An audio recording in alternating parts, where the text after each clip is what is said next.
Last night, some pretty impressive rookies on display. Luis Urias shined in his Major League debut defensively. And how about Jacob Nix and his defense as well? Stellar outing. Great pitching, great defense. The Padres take game one of the brief two-game series, a 2-1 win for Petco Park over the Mariners. Game two is today. It's day baseball. And we welcome you inside the broadcast booth, everybody. Don Orsillo along with Mark Sweeney. Welcome to Padres baseball. Well, the Padres looking to make it two in a row. And looking back at last night's game, it was all about the defense. It was stellar. Stellar defense, and you said it, Don. And it had a lot to do with the pacing of Jacob Nix, the starter for the Padres. But it started early. And it was a signature moment for a first-time big leaguer in Luis Urias. And you could see Jacob Nix helping himself. That was the surprise play of the night. Nothing is surprising with Freddie Galvis when he is defending the field. But I thought the defense last night was the difference maker.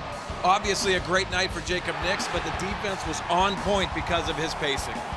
Well, today it is Joey Lucchesi who makes his 21st Major League start and looking to go off of what Jacob Nix did last night. And obviously he had an example to go against the Seattle Mariners, and he's going to rely on what he did the last time out. I thought in Colorado he looked very comfortable. Only 81 pitches. He was very efficient. And at Coors Field, which is an offensive juggernaut, you're going to look at Joey Lucchesi's outing and say, this is what he has to do. He has to go on the attack.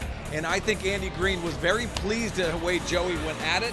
Today, he has to replicate that outing. And I think if he does do that, it's going to be tough for the Seattle Mariners. He's pitched great lately and hopes to do so again today. Coming up, Joey looks to stay in sync, hoping to build off his last start. Andy Green gives us his thoughts next as Bob Scanlon joins us from Petco Park.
Presents Padres Baseball, brought to you by Petco, the pet company.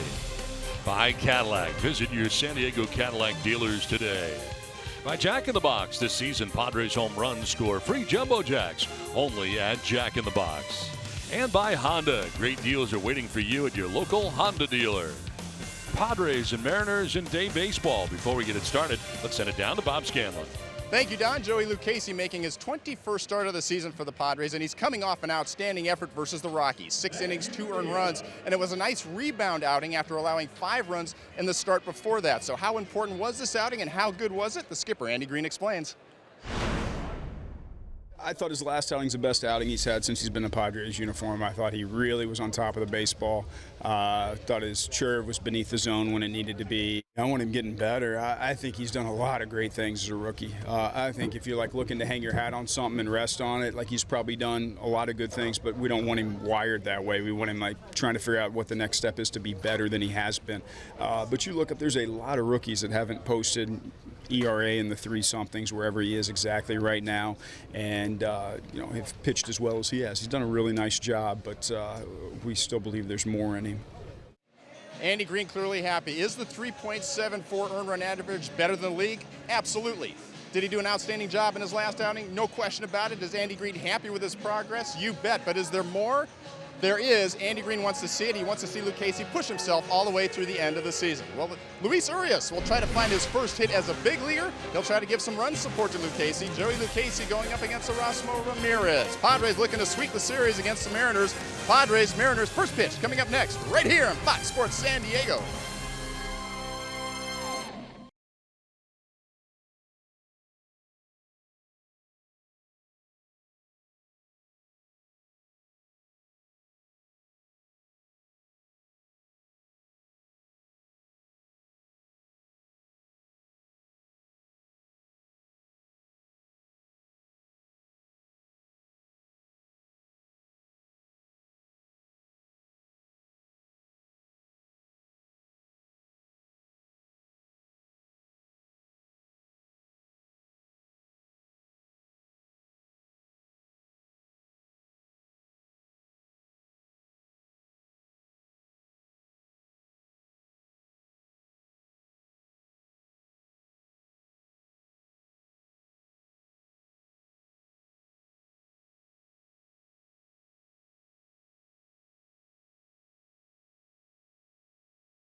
To first base in time. Welcome to the big leagues, Urias. Galvis has got to hurry. The throw going to be close, and he got him.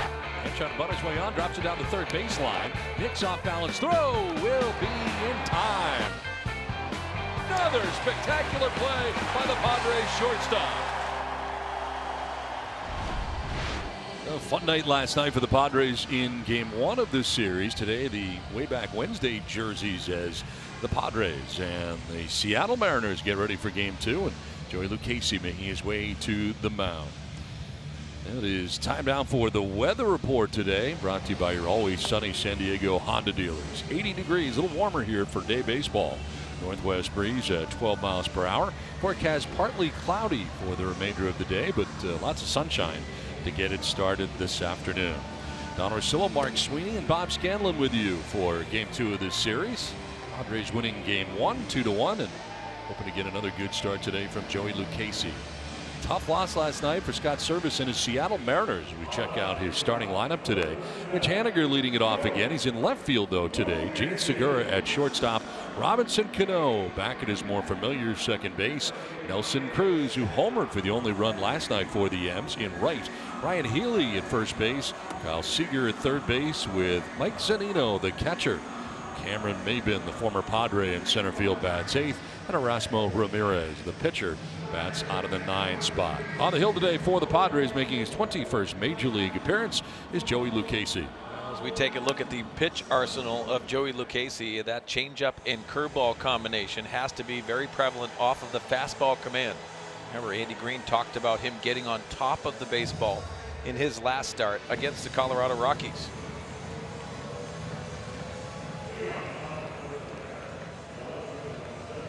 So here we go as Mitch Haniger about to stand in. Haniger been leading off. Not your typical leadoff hitter. He's got some pop. 22 home runs, 83 runs driven in from the top spot in the order. Always kind of reminds me of Charlie Blackmon, who had a lot of RBIs last year, leading it off every day for the Rockies. Of course, won a batting title. Haniger takes ball one, and we're underway. Last night, Jacob Nix going 8 1/3 innings. Second rookie hurler in baseball this year to get past the 8th inning. And he wanted to go the distance in last night's game for sure. This one fouled off to the right, out of play. Yeah, we'll get a chance to talk to Jacob Nix in the 3rd inning, get his thoughts on the outing, and also wanting to finish that game. Can't wait to hear that.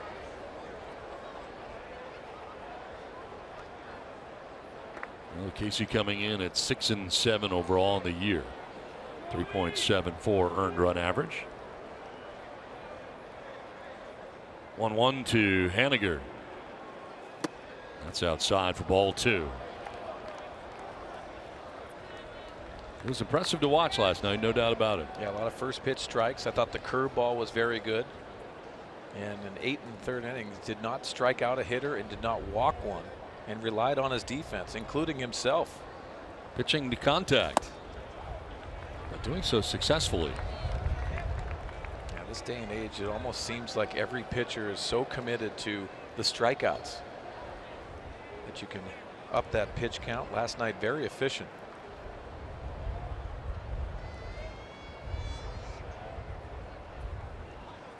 Swing and a miss and a full count.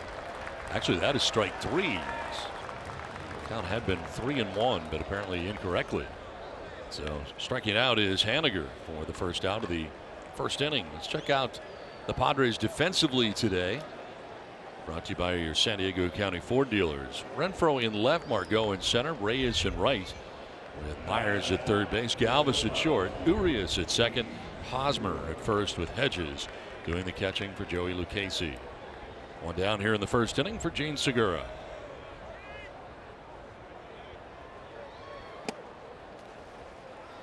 Segura hitting it. 315 coming in. It's had a terrific year for the M's. 9 homers, 58 runs batted in. 2 hits in last night's game, the single and also the triple to right field.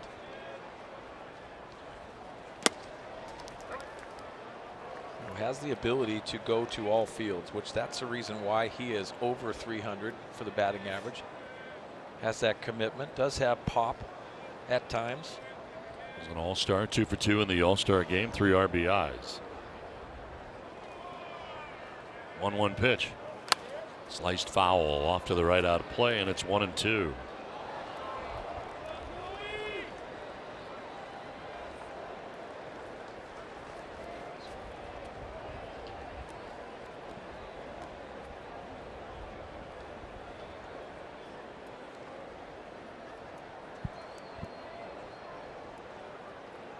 Lucchesi ahead of Segura here, 1-2.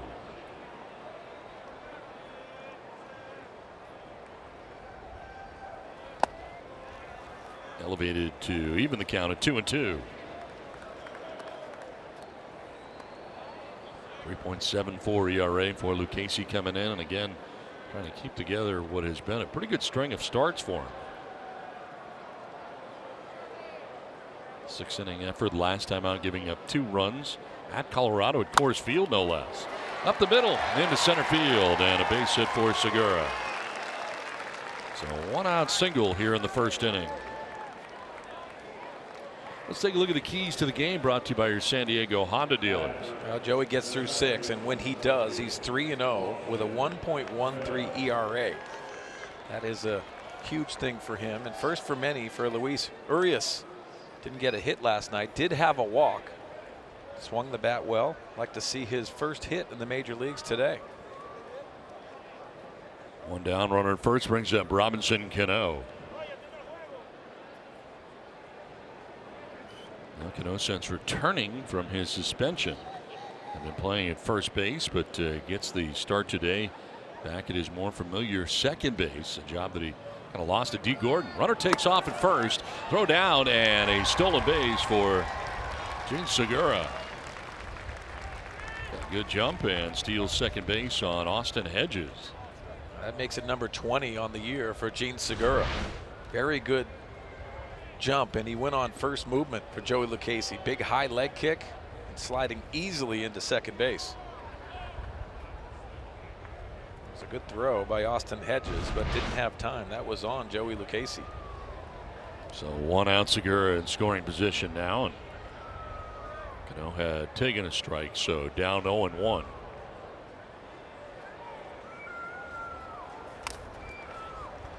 It's a piece of Hedges, and it's 0-2.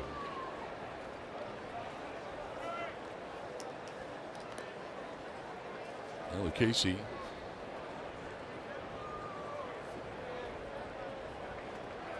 Robinson Cano, most RBIs. Career active leaders right now, over 1,200. Cruz also on the top 5.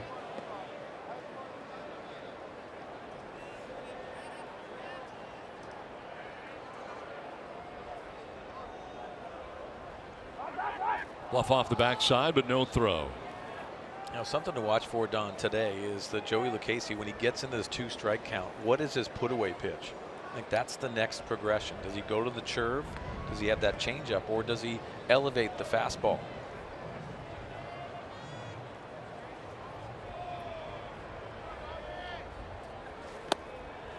That's been one of the issues, I would say, so far in watching him, has been that out pitch, the put away pitch. Yeah. It's had trouble. He's gotten the 2 strikes, but putting him away is another story. And that'll ramp up that pitch count. And he's only gone over 100 pitches once. For Andy Green, they have to corral him a little bit, a young pitcher. But that will limit him. And in being efficient, being able to get in those scenarios. Yeah, that 103 pitch effort was in April. Line to right field. That's in for a base hit. Here comes Segura. He's going to run through the stop sign. Throw is going to be cut off, and he'll score. So he ran through the stop sign at third base, but scores anyway. And the Mariners take a 1-0 lead. They're trying to hold him up as Reyes came up throwing, but it is an RBI single to right field for Cano. Yeah, first year third base coach Scott Brocious, after the swing to right field, ends up holding up Gene Segura. He did not get a good break off second base. The one hopper to Reyes, he took an extra step. And Segura, you can see, not the greatest turn, but he looks into right field and takes it in his own hands. Now the throw going to the plate. Thought maybe Cano would be at second base, but he remains at first. Held on over there by Hosmer. Check on him right away. So the Mariners striking first here in the first inning, jumping on top 1-0.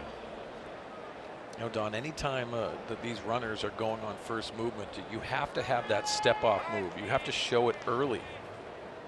And why I say that is because if you're a base runner, you're keying on, if a guy doesn't step off the rubber, I can go on first movement. I just have to pick when that big leg kick is.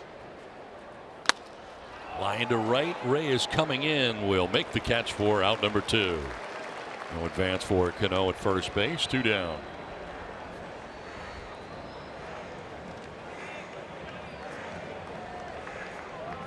Bring up Brian Healy. First baseman with 23 home runs on the year. Did not play in last night's game. Cano was at first. D. Gordon was at second. Gordon off today, at least to begin the game. 62 RBIs to go along with the 23 home runs and the 243 average for Healy.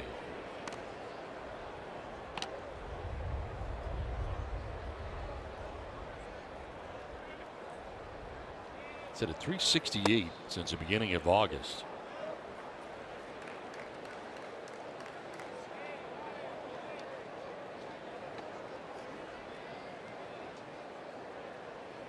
Center fielder Manuel Margot over towards right center, or Healy to go the other way.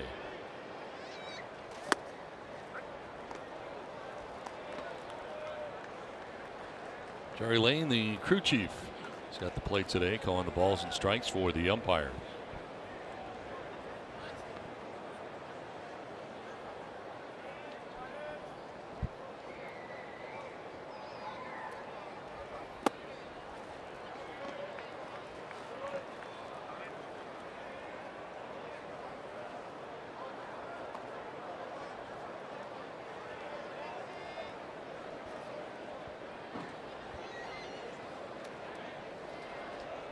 Casey getting his third start against an American League team.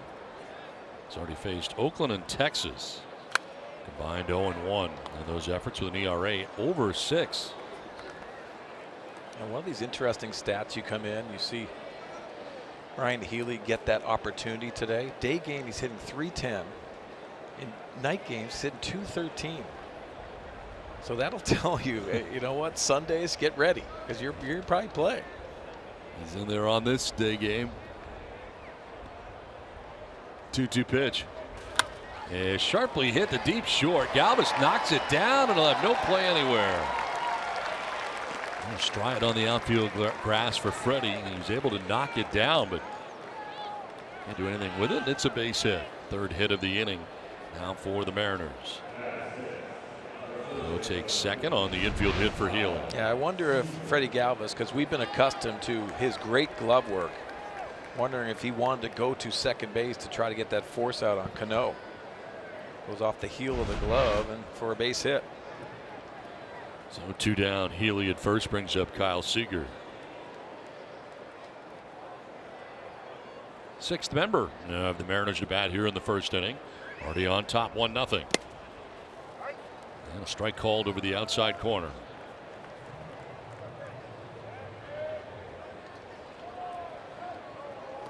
.219, 20 homers, 71 runs batted in.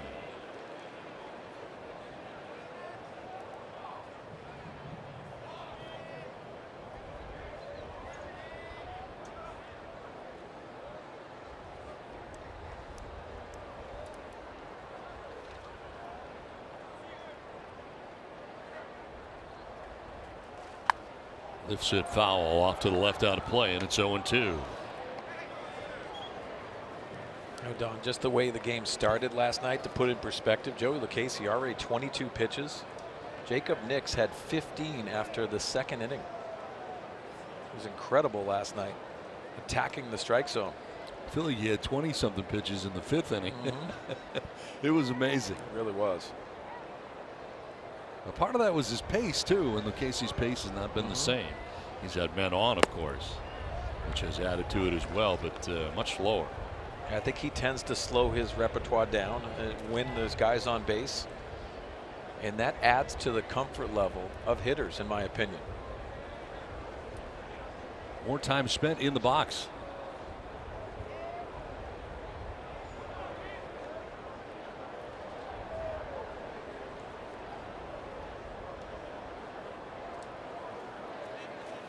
Swing and a miss. It gets away briefly from Hedges, so he's got to throw him out, and he does. Strikeout number 2 for Lucchesi. A run for the Mariners. Padres are coming up.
the Padres starting lineup, brought to you by your San Diego County Toyota dealers. Leading it off, Freddie Galvis from the top spot of the order. Luis Urias will bat second with Will Myers at third base. Eric Hosmer's at first base with Hunter Renfroe in left. Austin Hedges does the catching. Franmil Reyes in right. And Will Margot in center. And Joey Lucchesi, the pitcher, batting out of the 9th spot. On the hill today for the Seattle Mariners is Erasmo Ramirez. Ramirez goes with all kinds of pitches, and you're going to see a cutter, but he loves going to that changeup. Fastball high percentage because he gives you different looks with that, and it's usually on the top of the strike zone.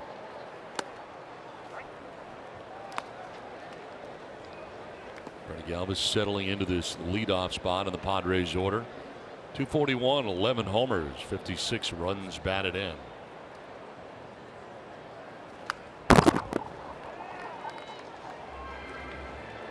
Sixth start for Ramirez. He's 1 and 2, the 4.56 earned run average.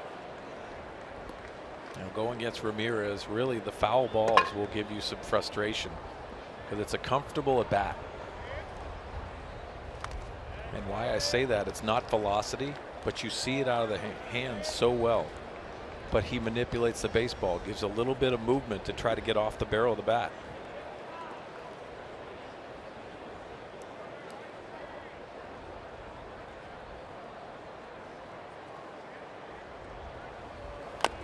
Slowly rolled down the third baseline. It's going to be a base hit. Freddie Galvis with an infield hit to get it started here in the bottom of the first inning. Like a swinging bunt down that third base line. Well, with the shift for the Mariners, you see Freddie Galvis just putting it in play. Right off the end of the bat, you can see the shift. The third baseman, Seager, is all the way at a shortstop position. Once it gets by the pitcher, just an easy knock for a smiling Freddie Galvis. Lead runner on here for the Padres in the bottom of the first inning. Luis Urias bats here for his 4th plate appearance. Great numbers from El Paso before his call up.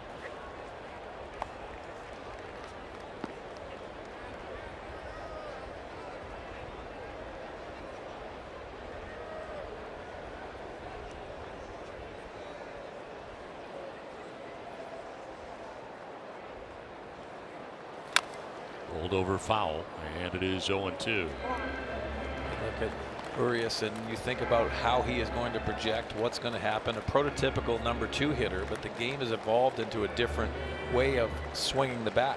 I think Andy Green's going to be able to hit and run at times. He handles the bat well and he stays in the strike zone.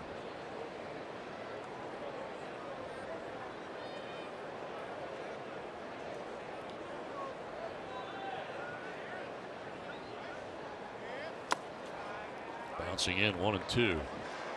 So we have this challenge. Everybody has called him from the beginning of spring training Urias, which is what you would see when you saw it. However, he wants to be known as Urias. So that's where we're at on this thing, and we're probably going to call him 5 different things during the course of the game. Because we already have. But he says his name is pronounced Urias. Foul back to the screen, still 1-2. Well, anytime that you have a problem with a pronunciation, you go to the source. Right. And you ask, well, how do you pronounce the name? He was Urias all of spring training. I think largely his time spent in El Paso. But now that he's here in the big leagues, Urias is the way he wants it pronounced. Well, he's earned that right. Yeah, he's in the big leagues now. So basically, we have to clean it up. Figure it out.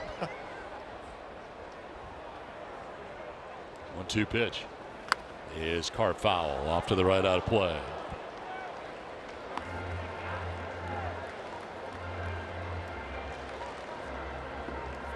Galvis reaching on an infield hit to get it started here in the first inning. Held on at first base by Ryan Healy.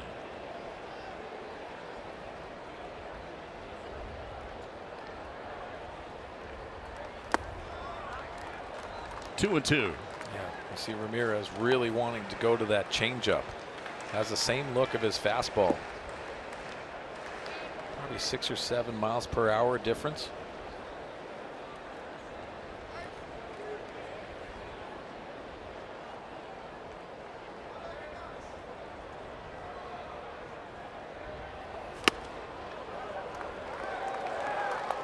Crowder's been pretty patient with him so far. Full count now. Urias has that big leg kick, but he gets it done early. And why I say that is because he gets his foot down and his head is still. Being able to pick up that rotation of the ball, also the release point. It's the reason why he stays in that strike zone so many times. 8th pitch of the at-bat coming up here. Urias lines it to center. Over is Maben to make the catch, and Galvis will head back to first. Cameron Maben showing some pretty good range still out there in center field. From right center to left center to make that catch. Let's check out the Mariners defensively, brought to you by your San Diego Cadillac dealers. Left to right across the outfield, Mitch Haniger, Cameron Maben, and Nelson Cruz. Third to first, Gene Segura. Kyle Seager is at third, Segura is at short, with Cano at second, Healy at first base, and Zunino does the catching. 13th start in center field with the Mariners for the former Padre Cameron Maben. Interesting, both starting catchers last night, because of how quick the game was, probably in there again today. Typically you'll see that backup catcher take the start, Zunino in there, and also Austin Hedges. Short night though. Well, Myers trickles one foul right around the plate.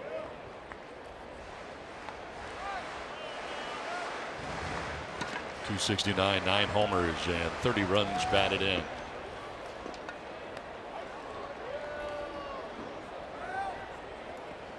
Two for 4 in the game last night for Myers with a double. Part of a Padres victory in the first game of the series. Jammed, and a pop-up foul backing out of play. It was in on the hands. Well, Ramirez does have that two-seam run, the arm side run a little bit. It could pose some problems to the right-handers, but not too many change-ups to righties.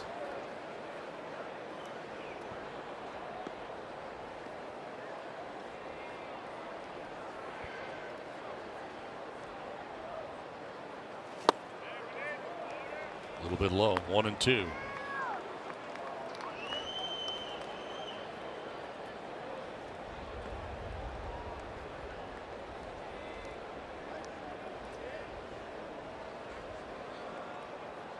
Myers now, Hosmer next. Padres batting in the first, and that'll straighten up Myers on a pitch in. And even the count at 2-2.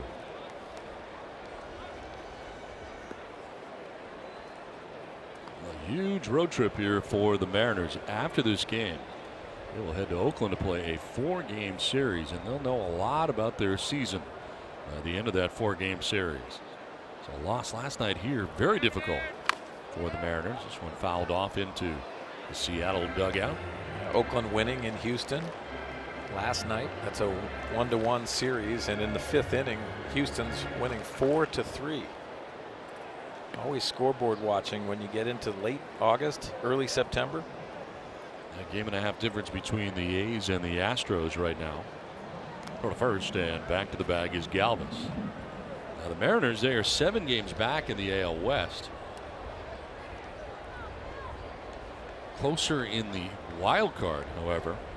They're 5.5 games back to the Yankees and Oakland A's, but a chance to go head to head with the A's next. Yeah, you almost assume that they'd like to have, the Mariners would like to have one of those series they had in Houston, where they swept the Houston Astros. You know, after this game, as they go up to the Bay Area, they're going to have to take at least 3 out of 4, in my opinion.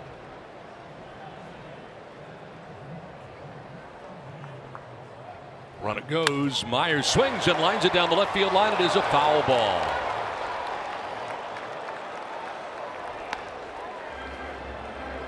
Off at first was Galvis, but Myers fouls it down the left field line. Just foul.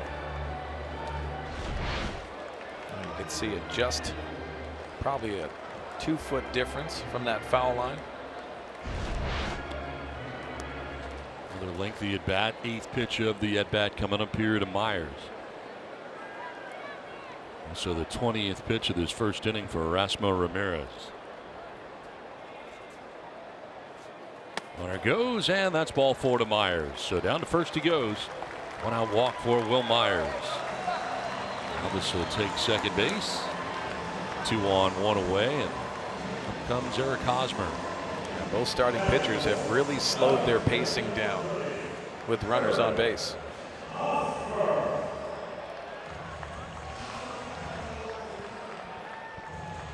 Hosmer checks in hitting at 250. 13 homers, 55 runs batted in. Second in RBIs only to Freddie Galvis, who leads the team in that category.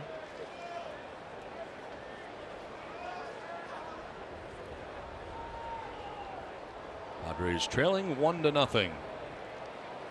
Hosmer on the ground up the middle into center field, a base hit.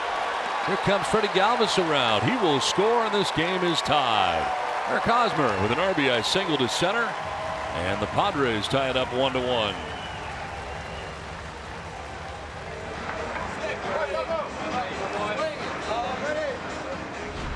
Well, Eric Hosmer sees that fastball that's elevated. He goes on the attack. Why not? He's been so good away, and when they shift on him and the ball's thrown away, he works the middle of the field with the best of them. It's a nice first at bat for Eric Hosmer. First and third, one down, and Hunter Renfroe coming up.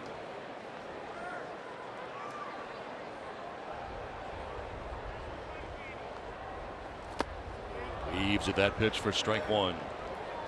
Don, just to be able to answer back, so important, especially after the big win last night. Think about momentum in the game of baseball. Sometimes that varies. On a day like this, that's what you want to do.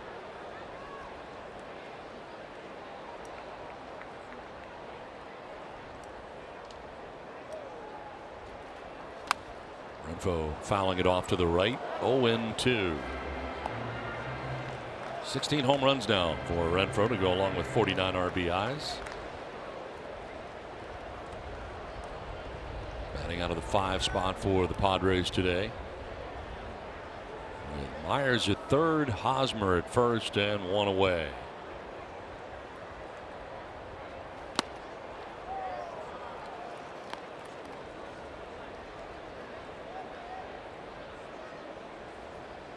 Austin Hedges batting 6th today, waits on deck. Pitch 25 of the first inning coming up for Ramirez, still has just the one out.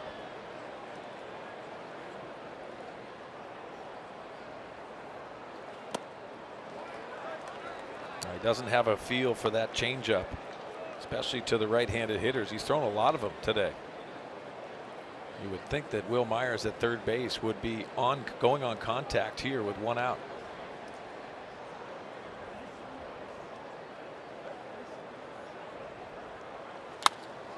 Fly ball, center field. Over goes Maben. And he will make the catch. Here comes Myers tagging up, trying to score. The throw is going to be cut off. And the Padres take a 2-1 lead and a sac fly for Hunter Renfroe. Picks up RBI number 50 of the year. On the sac fly, it's 2-1 San Diego.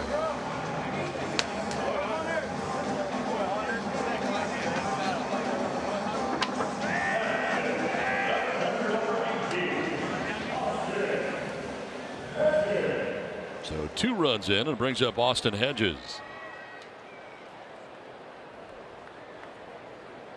234, 11 home runs, 28 runs batted in. Hedges catching the day game after the night game. Catching here last night as well. Skips in for ball 1.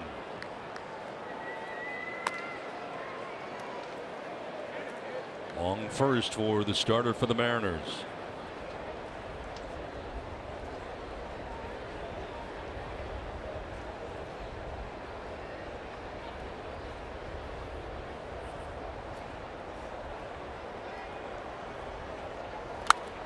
Little bloop popped up. Healy is there to make the catch middle of the cap high that ends the inning.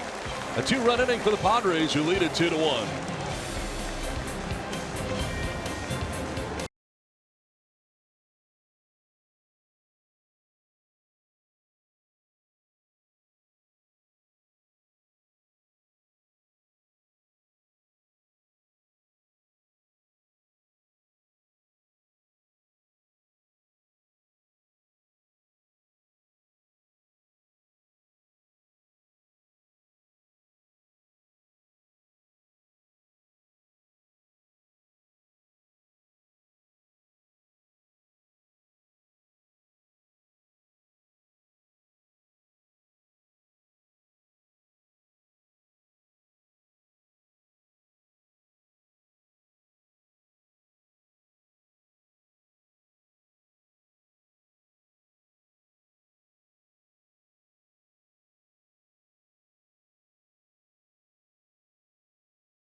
for the Mariners as Joey Lucchesi heads out for his second inning of work, and he's coming off what many said was his best outing of the season so far, 6 innings of 2-run ball against the Rockies. After that ball game, Joey acknowledged that he had been working on something in the bullpen with Darren Balsley. It was his arm slot. He said he was tipping his pitches. Now on the breaking ball, he was staying on top of it, but on the fastball, he was dropping the arm slot just slightly. He said the hitters were picking that up. He's trying to come out of the same slot. Mark Sweeney, my question to you, how important is it as a hitter to be able to pick something like that up? Yeah, it's so important too, because it's not only just you're going to sit on a pitch and you're going to swing at it. A lot of it is taking and getting into those hitters counts where you get that fastball.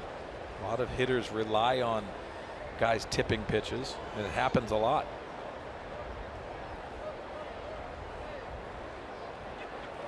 Mike Zunino leading it off here in the second inning.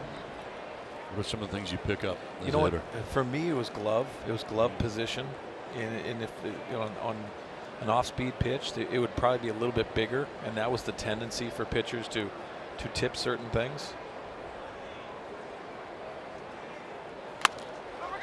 On the ground to first base, Hosmer will take it himself to the bag, wins the race for out number 1. I guess the case too of seeing a guy more often. Yeah. And you know what? To Bob's point, if you're changing your release point, it's an easier take, because if it is that curve that he's throwing and it's the release point that he's changing with that, you're taking it until you throw it for a strike. Some of those pitches, when he's throwing the curve, are looking like a strike to get out of the strike zone. That's the swing and miss. So if you are tipping those pitches, a lot easier for hitters to make adjustments, especially the second and third time around. There's Cameron Maben for the first time today. He looked like he went after it. He did for strike 1. He's been hitting at 210 out of the 8 spot. Overall at 243, 4 homers, 23 runs batted in.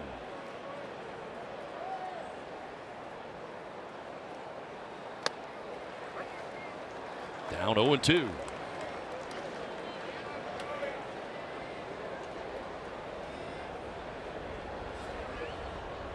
Acquired from Miami for Brayson Brigman after the trade deadline. Pops it up foul off to the right, out of play. There's probably a need for the Seattle Mariners because of Robbie Cano's situation. 80-game suspension, not eligible for the playoffs if indeed they do get in. D. Gordon was the starting center fielder the beginning of the year, now shifting into second base primarily.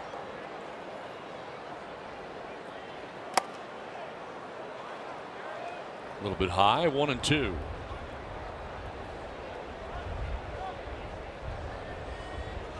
Casey gave up 3 hits and a run in the first inning. Has the first out here of the second inning and has a newfound lead beginning this inning, on top 2-1.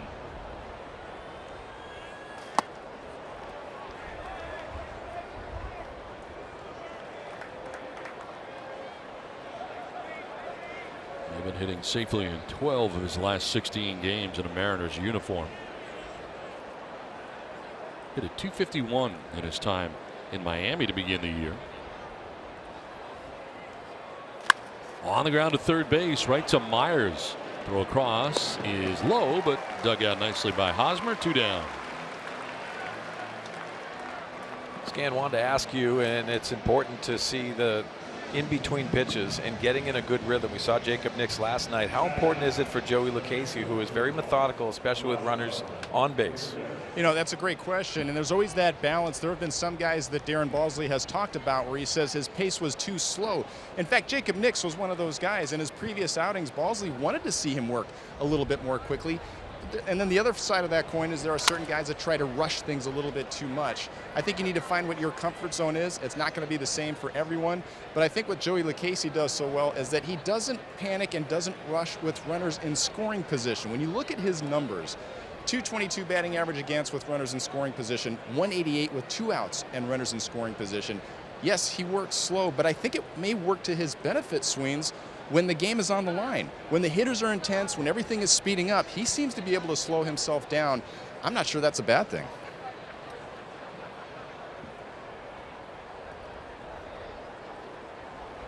On the ground to second base, and Urias will go to first for the out. That ends the top of the second inning. 2-1 Padres after an inning and a half.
Company.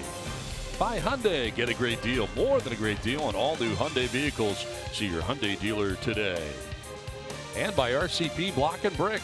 Start your outdoor project at rcpblock.com. Now the Mariners jumped on top 1-0 in the first. Padres answered in the first, on top now 2-1 as they come to bat in the bottom of the second inning. It'll be Reyes, Margot, and Lucchesi scheduled to face Erasmo Ramirez, who gave up the 2 runs in the first and also threw 28 first inning pitches. So he was busy.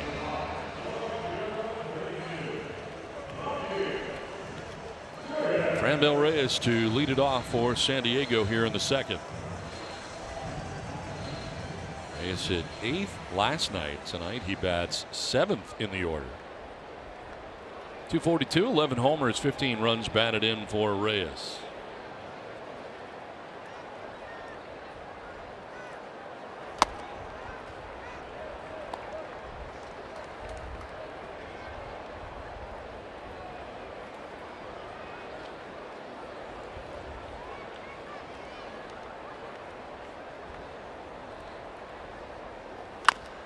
Chopped left side. It'll be the third baseman Seager who cuts it off. His throw just in time to get Reyes for the first out of the second inning.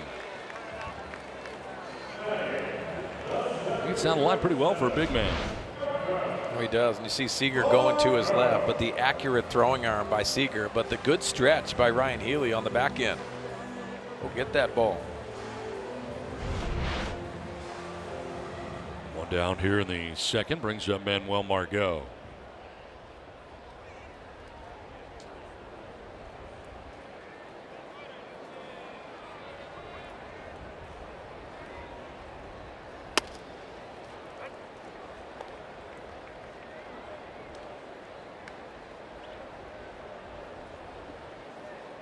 .248, 6 homers, 41 runs driven in for Manning.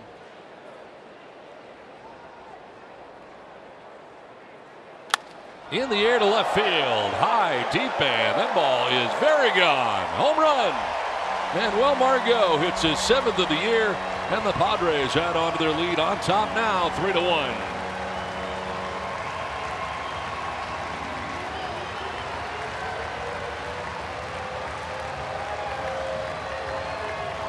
Well, Manuel Margot got an 0-1 curveball. Almost looked like he sat on this pitch. Take a look at the Arco top tier play. There's the curveball, and you can see gets his foot down and explodes on that baseball. Right off the bat, that was a homer. Perfect balance and explosion through the baseball. Home run number 7 for Margot, batting out of the 8th spot in the order. 3-1 Padres, first home run of the day. Casey taking ball 2, and it's 2-0. You think about the center field position. Jankowski with the big home run last night leading off the game, and then Manuel Margot today.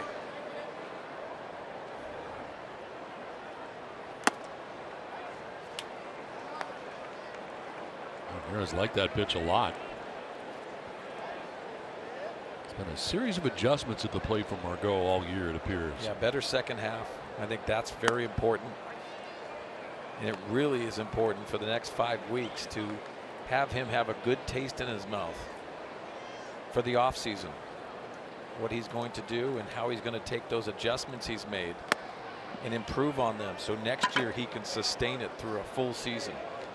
I think there's high expectations for Manuel Margot, and there's good reason for it.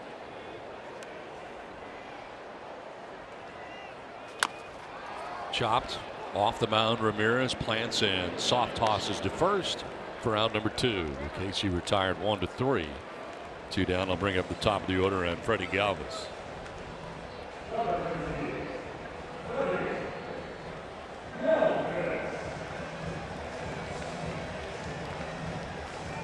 Freddie singled in the infield in the first inning to third base, so 1 for 1 in the game, and assesses one of the 3 hits the Padres have. Go along with their 3 runs. Last 8 games hitting at .344. Padres shortstop.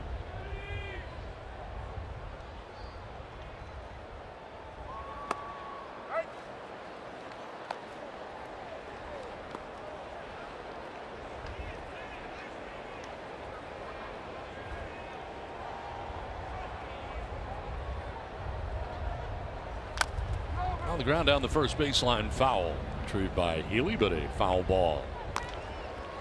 Galvis taking inventory on the bat, make sure he didn't fracture it.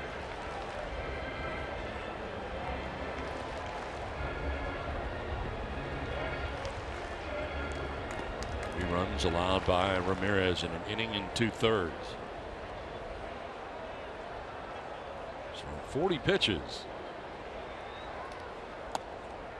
Shift here on Galvis on the right side of the infield. Gene Segura, the shortstop, over to the right side. Only Kyle Seager on the left side.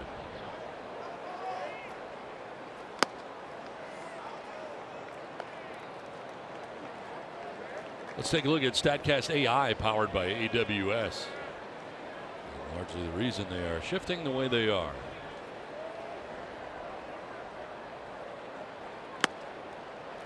Full count. Yeah, Ramirez's misses have been easy takes for the Padres, and most of them have been on his arm side. A lot of them have been with his first pitch is the changeup.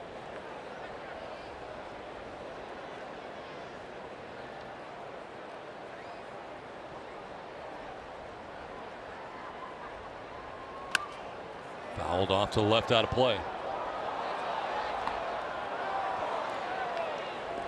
Control has not really been with him today so far. Yeah, when you don't have velocity, it almost feels like you're going out there and you don't have anything to offer. Got to be a bad feeling. Yeah, it does.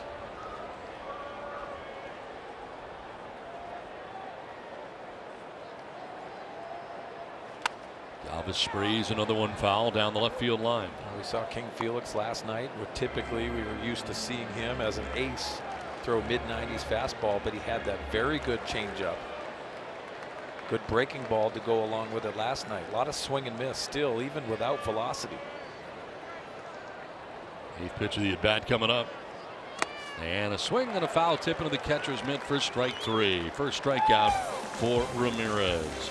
A home run for Manuel Margot. His 7th home run of the year gives the Padres a 3-1 lead at the end of 2.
third inning. And Mitch Haniger leading it off here for the M's.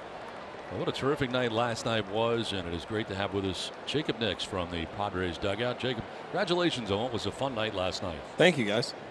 How'd it go for you? I mean, it seemed like right out of the gate you felt pretty good, looked good, you had a great pace. I mean, when did you know you had it going on? You know, by about like the third, fourth inning, I knew, you know, I was going to see how far I could take this game tonight or last night. You know, Jacob, you look at how that connection with Austin Hedges and yourself last night, and not shaking off at all last night. Is that a game plan, or was that just your comfort level with Austin Hedges already? He calls a tremendous game. I did shake off once, and I gave up a hit. So after that, I told him, all right, I'm done shaking off.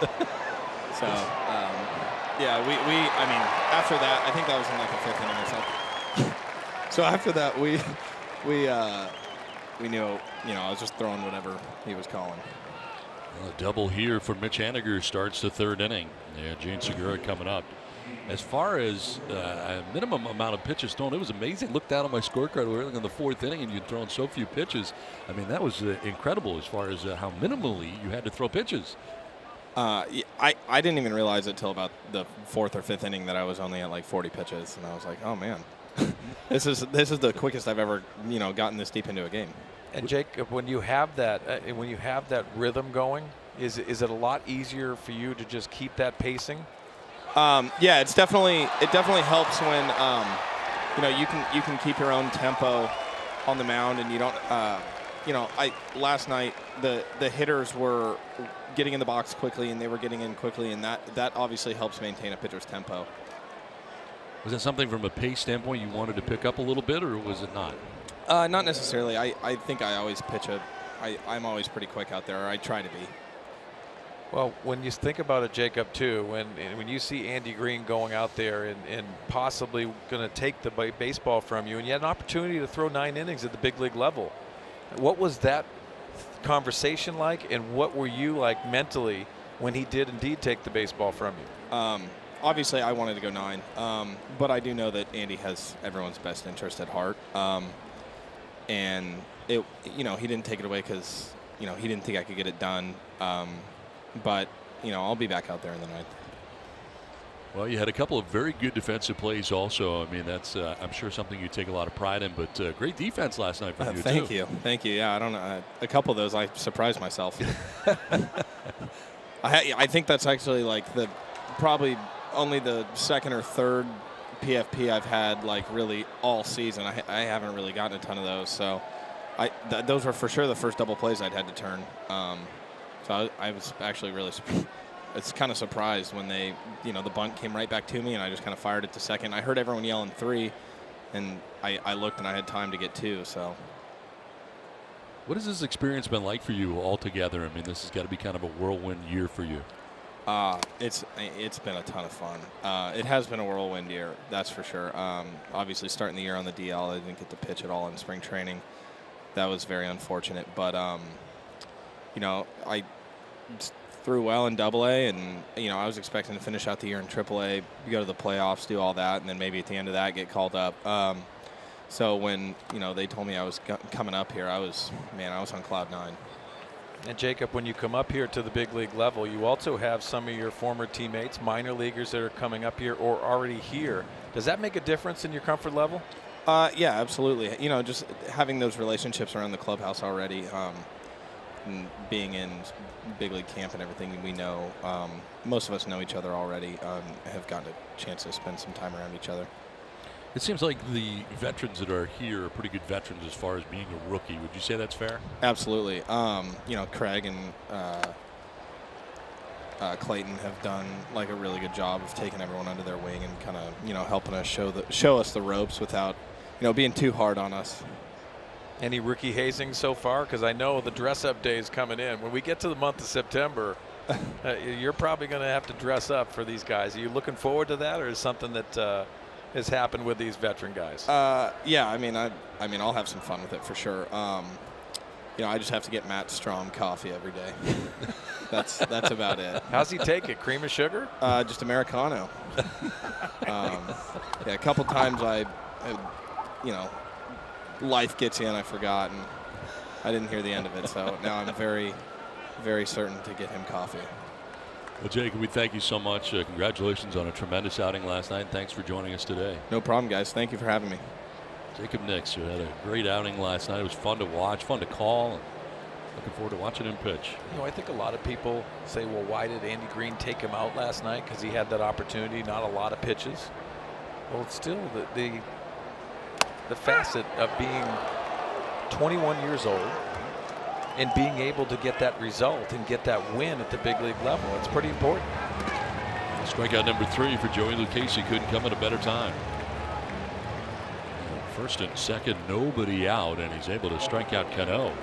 You know, did Andy want to extend him a little bit? Does he want him later on and down the road? Yes. But it's imperative to have a younger pitcher feel the worth of what his start really was yesterday. I thought it was the right decision, especially after the Nelson Cruz home run, because you don't want him to leave that start thinking anything negative. And he went last night, even though the frustration's there of not finishing the game, he knows what's the next step, and that's a good thing. One out, first and second, and Nelson Cruz. Out of the count, 1-0. Last 6 games hitting at .316. Mentioned the home run that he hit last night in the 9th inning. That's the thing too. Such a close game. Very little room for error. The home run made it 2-1. Kirby Yates came in and closed the door on the Seattle Mariners. Yeah, and the funny thing was, too, the only strikeout of the game from the Padres pitching perspective was Kirby Yates in the last out.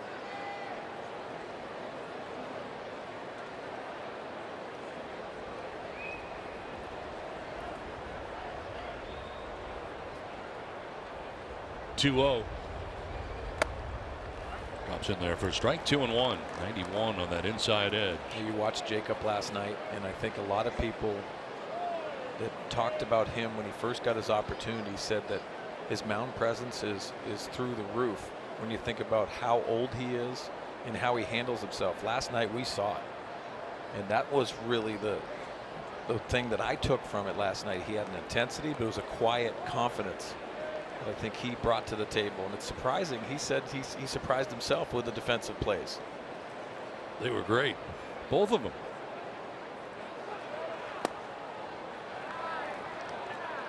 Casey falling behind now, 3-1 to a good hitter, and Nelson Cruz, who now has 32 home runs.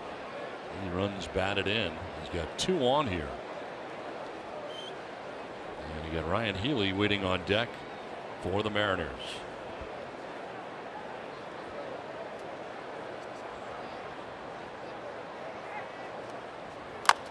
Chop back towards the mound. Lucchesi will go to second for 1, to first base. It is dug out by Hosmer for 2. Double play. Nicely done. And started by the pitcher, Joey Lucchesi. We have played 2.5. It is 3-1 Padres. Lucchesi starts the double play with Urias at second base.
result is the same. Call stands on the field. Out at first base. To end last inning on the back end of the double play. They were challenging this part of the double play. You can see it enters the glove before he applies his right foot onto first base. That was actually surprising that they did indeed challenge that. So it is indeed a double play in the end of the top of the third inning. And out of a big jam there is Lucchesi. First two reached on base hits. Yeah, 3-1 count to Nelson Cruz.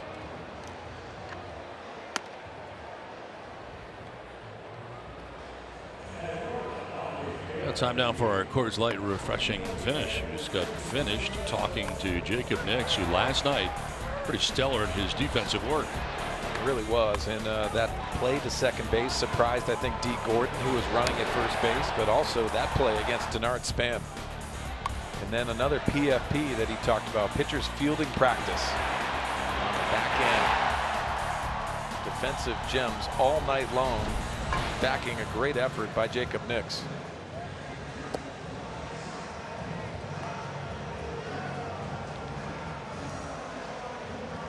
We play on here to the bottom of the third inning. It'll be Urias, Myers, and Hosmer. Face Erasmo Ramirez, who has thrown 46 pitches through the first two innings. Yeah, and you think about too, going back to Jacob Nix and him shaking off Austin Hedges one time. I don't think he's going to do that too many times, but I like that he had a feel for what he wanted to do, because he's the one executing the pitches. But that trust factor and what Austin Hedges has done, even with guys that are coming up from the minor leagues, instantly getting that credibility and knowing that it's both of their games. And that's what it looked like last night. Urias to lead it off here.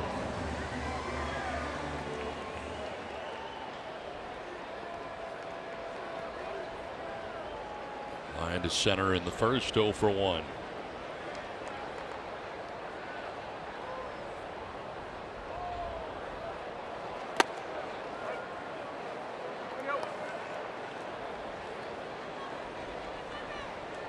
Center fielder Maben over towards right center, gap out there in left center field. Well, for his first 4 at the major league level. There's a base hit into right field for Urias, his first major league hit. Sends it into right, and he's got his first big league hit.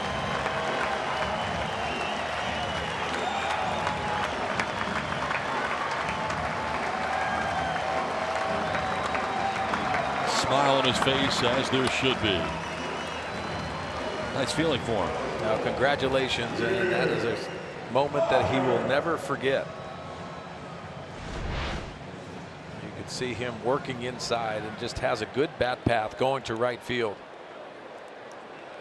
There'll be a lot of consistency in his game, and that's one of many. And Will Myers will grounded foul outside of third. I think it's interesting. Talked to a lot of people in the organization about Luis Urias, and they said that they reminds him of 2 players. Placido Polanco, you remember him, good bat to ball skills, I think more athletic than Polanco. But also I thought another comp was pretty good was Mark Loretta, former All-Star, also working in the front office here. And that's high praise, because if you think about Mark Loretta as a player, he did everything well. Nothing spectacular, but everything was very good.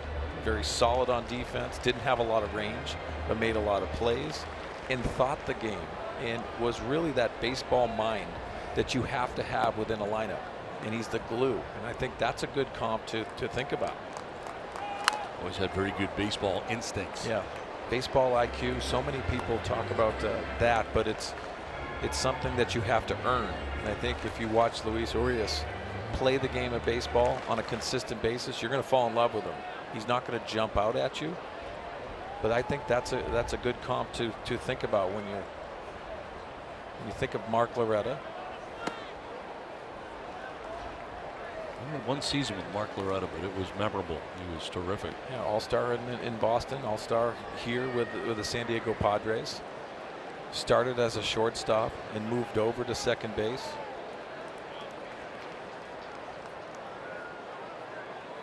One-two pitch to Myers. Off the end of the bat, foul, back and out of play.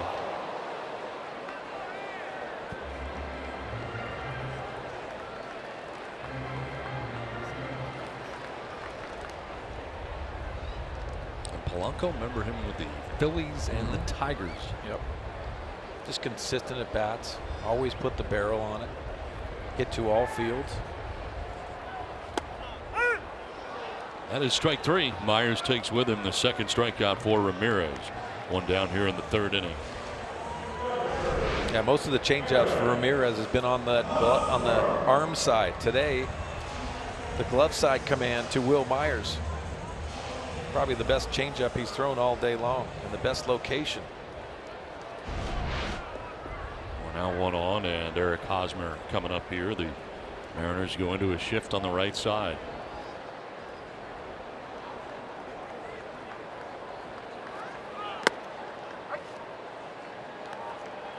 Interesting how scouts will often attribute a player in the minor leagues to, not attribute, that's the wrong word, but compare to someone that you would know at the major league level. A lot of times he's a Jeff Kent type, or you know, I mean, something like that, a name, so you get an idea at least for what his work would be potentially be in their eyes. Yeah, and I think it's visually what you expect, the expectations.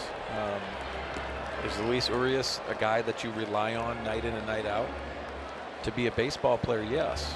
To be a difference maker, maybe not, but it's the little things. Andy Green talked about it after the game last night, about his walk last night.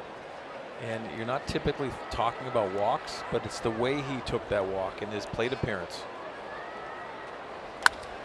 Line to left center field. It's going to get down. A gapper to the track in the wall. Urias is going to be stopped at third, into second, standing with a double, and his second hit of the day is Eric Hosmer. Second and third with 1 down in the Padres' third inning.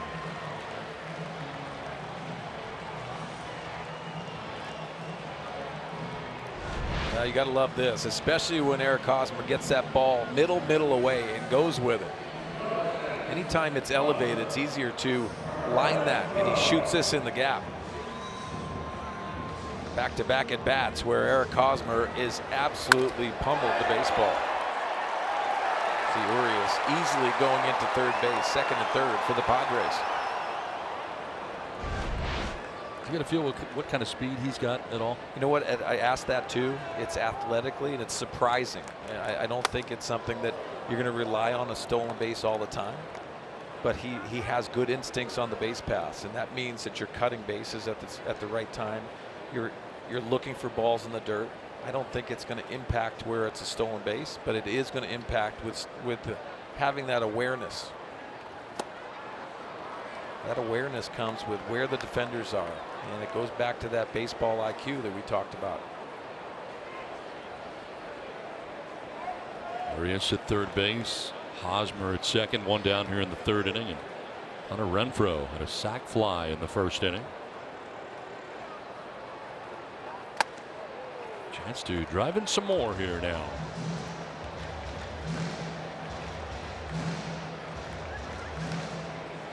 You don't want to say the Mariners are looking ahead to that big series against Oakland, but so far not been good in this 2-game series. It's a bad place to be if you're the Mariners.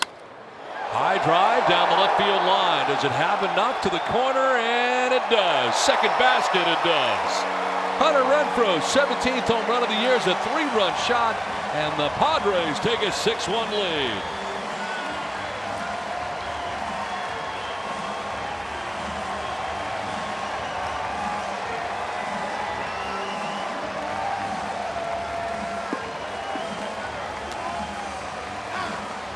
Well, Hunter Renfroe's consistency is starting to match up in this second half. And when it matches up, it also brings the home run power. 2 strikes, he gets an 82-mile-an-hour changeup. Sits middle in. He gets to pose and watch this one take a fly into that second deck. 53 RBIs on the season. Now Hedges, an off-balance cut for strike 1. A 6-1 Padres lead now with 1 down in the third inning. They got 2 in the first, 1 in the second, and so far 3 here in the third inning.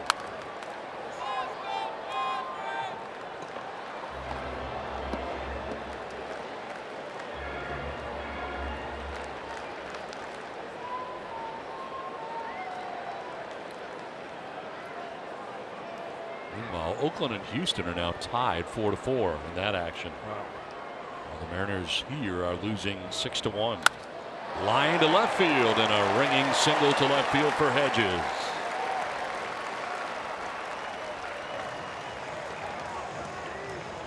So 4 hits in the inning now for the Padres, and so far 3 runs. Yeah, second time through, and Ramirez is not fooling anyone. Mel Stottlemyre, the pitching coach, goes out to have a conversation with him.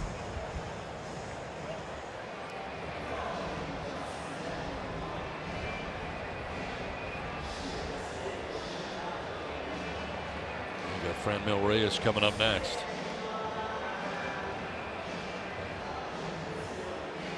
Last night it was pitching and defense. Today, offense right now for the Padres. Yeah, you said a good point too, Don. Hey, think about where the Mariners are mentally coming into this series. Almost forecasting how important it is to go up to Oakland and have a good 4-game set there. Got to take care of business every single day when you're in the position they are in the standings. 6-1, Padres on top. Franmil Reyes grounded out to third base. First time up in the second inning. He shot a hit and a walk in last night's game. Now lines one into left field for a base hit. So far, Ramirez has not been a mystery for the Padres hitters. Some solid contact. 4 straight hits now for the Padres. You know, the surprising thing is, Don, you look out into the bullpen and no one is up. They're on the horn now. 5 hits in the inning, you would think and expect guys to get up there and be ready for that opportunity. Buenos Elias is going to be first up, it appears.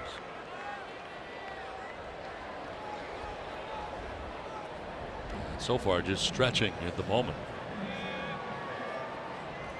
Margot, the 7th member of the Padres, to bat in the inning, and he shoots one through the right side for a base hit. Hedges will be stopped at third, and the Padres have him loaded with 1 down in the inning. 5 straight hits for the Padres here in the inning. Think what I love about this swing of Manuel Margot. First at bat, he takes that curveball and leaves the building. First pitch swinging, and it's a fastball, but he stays inside it, going the other way. So many young hitters after that first home run swing will want another. And they overswing and they really get themselves out. That's a nice plate appearance by Manuel Margot. Bases filled with Padres, 1 down in the inning, and here's the pitcher, Joey Lucchesi.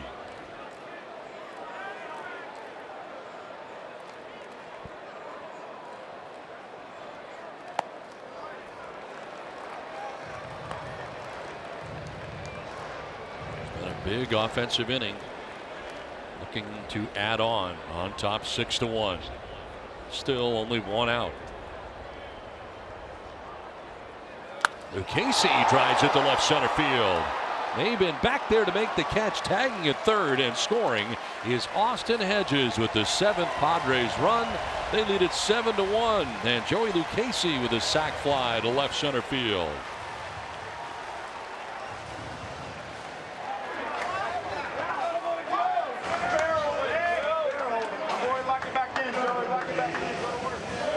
Got to feel good for Joey Lucchesi. Contributing with an RBI and a sac fly.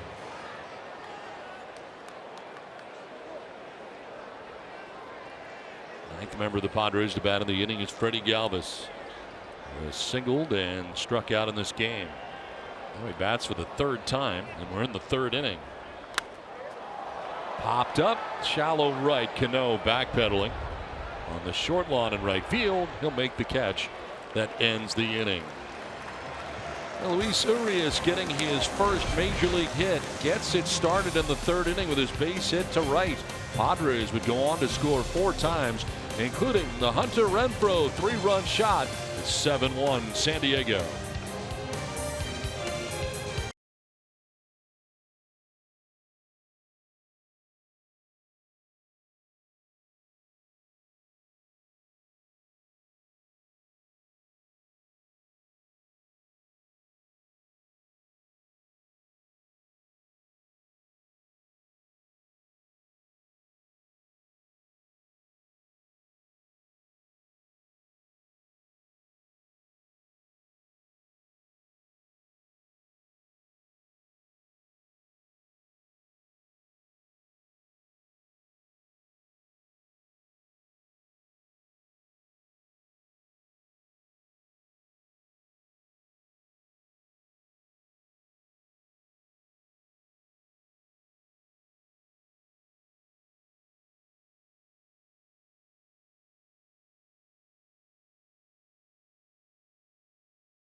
San Diego County Honda dealers.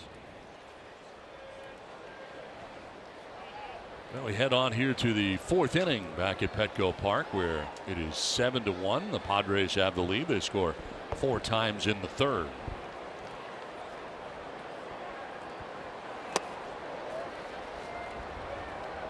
Ryan Healy, Kyle Seager, and Mike Zunino featured in the inning.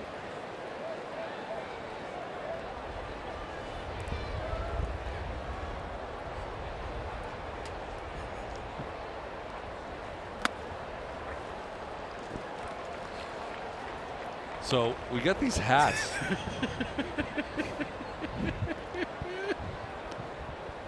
I get. You're struggling with your. Okay, first of all, my head is too big. No. Yes. No way. So this is the giveaway coming up, as this one is lying right back at Lucchese. He will fire to first. Nice play, but he is in some pain. I'm not sure where it got him, but he is not feeling good right now.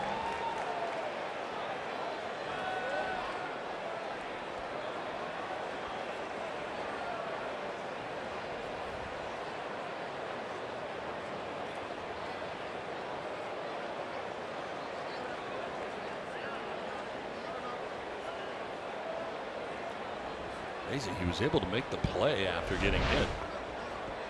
Well, that's a hot smash.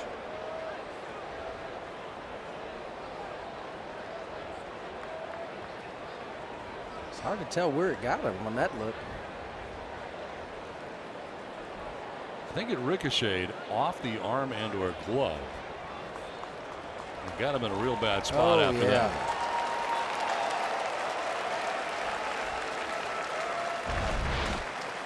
I mean, he took that ball pretty hard off the wrist there, which slowed the ball down a little bit.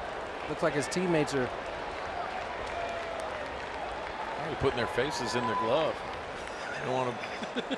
Things should be improving here soon, though. It's going to take a few minutes. Appears to be okay. Amazing that he was able to make the play. We'll take a couple warm-up tosses here.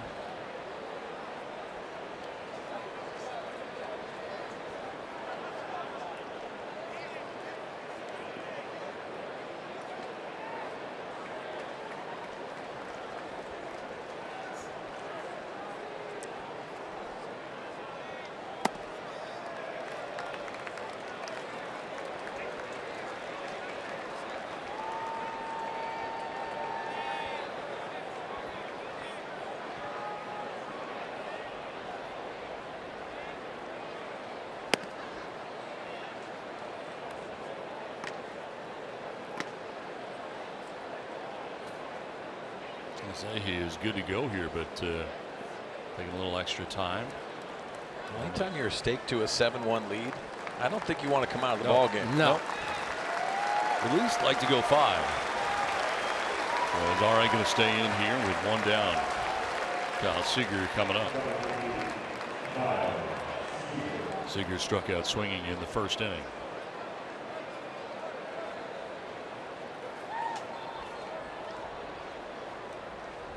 So Saturday, the giveaway on Saturday is a Fox Sports San Diego giveaway. Did you know this? I did. I mean, I knew it was a great hat and all, but I didn't know it was Fox Sports San Diego. Oh. That is providing the giveaway on Saturday. I have a couple issues with the hat. This one is grounded foul. Looks like it. I don't know why you're not a runway model with this. First of all, it does not fit great.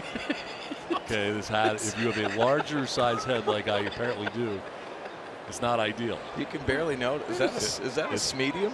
It's like I don't know what it is, but it won't like completely fit on my head. It has a stretch fit to it too. I know, and it won't stretch far enough. That string is screaming. It's really good. Well, that's the other issue. Is it's over my headset and my neck. It's like I think I'm choking. Hey, but if you see it, this is important right here. Right. See the Fox Gotta Sports get San the Fox Diego Sports logo? right there. But I don't think it's supposed to be this tight. Somewhere in between shin 1 and 2 is this rope. Rope. Shins 1 and 2. Yeah. It's like a chin strap. I mean, is it supposed to be like a football chin It strap? kind of looks like a helmet a little bit the way it's strapped around. It slots so well in that chins area. There's the chins. Between chin 1 and chin 2. It's making a mess. Oh, gosh. Seager strikes out. That's 4 Ks for Lucchese. Does it feel like you want to take it off? It feels like I can't breathe. That's what it feels like. I'm not going to wear this much longer. And what's worse is my moss is going to be a mess when I take this thing off. I know, that's important. You're gonna Tony need and some I time don't to have fix to it. worry about that. Yeah. No moss It's up going to be top. a great giveaway. I'm not digging it, but it'll be great for everybody I'm loving else. it. I love it. This is going to be my soccer hat when I'm watching my kids. because you got to be careful. If you get sun on these domes, I mean, there's no coverage. You can't. There's zero. But man, I have so much room where my chin is. Wow. I am sweating I got that too. for the lack of oxygen that I'm getting. Lack of oxygen. I think you should take it off. Taking this off. This is over. Thank you. Oh, your moss looks great. It stayed It's together. not Look at that. terrible. It's the product that kept it together. Yeah. That's it. So anyway, it's Saturday night. You want to get yours. Fox Sports San Diego. Come get your chin straps. Yes. Get all strapped into your hat. Oh, gosh.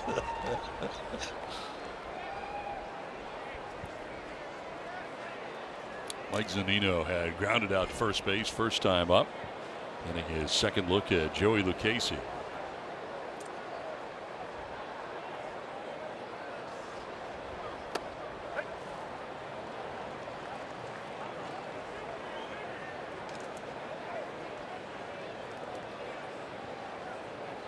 Padres have scored in every inning so far today and enjoy a 7-1 lead with the Mariners batting in their half of the 4th inning.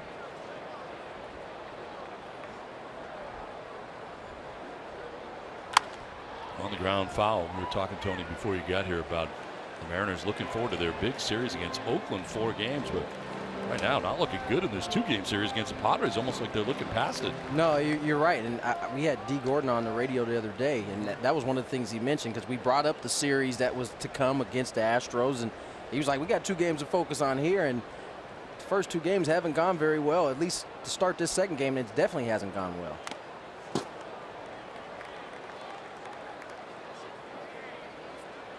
That's what makes it so difficult.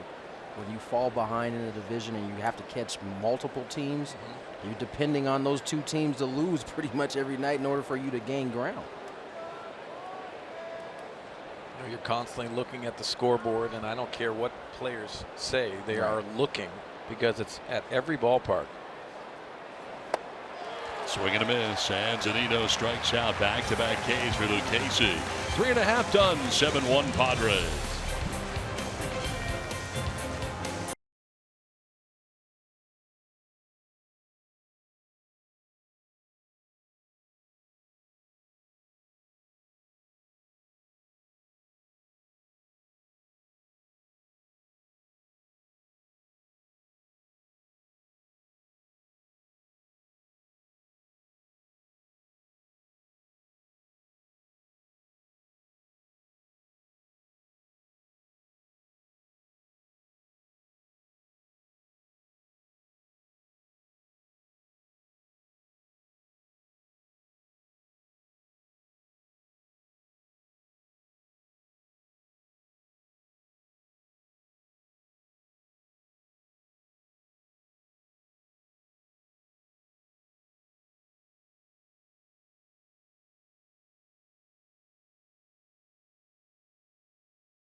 Luis Urias getting his first major league hit opposite field. Yeah, you almost sensed that he was going to get that because that first plate appearance, he lined one to center field. It's a tailor-made single for him, and get used to it. Get a lot of hits in the big leagues, and it's a nice first one to put on your mantle. Probably going to go to his family. He's going to lead it off here in the bottom of the 4th inning. He'll do so against a new pitcher. After 3 innings, Erasmo Ramirez, the starter for the Mariners, has been chased from the game. Roenis Elias takes over for the Mariners. You see Elias working in his 17th game. Interesting splits, 300 against left-handed hitters.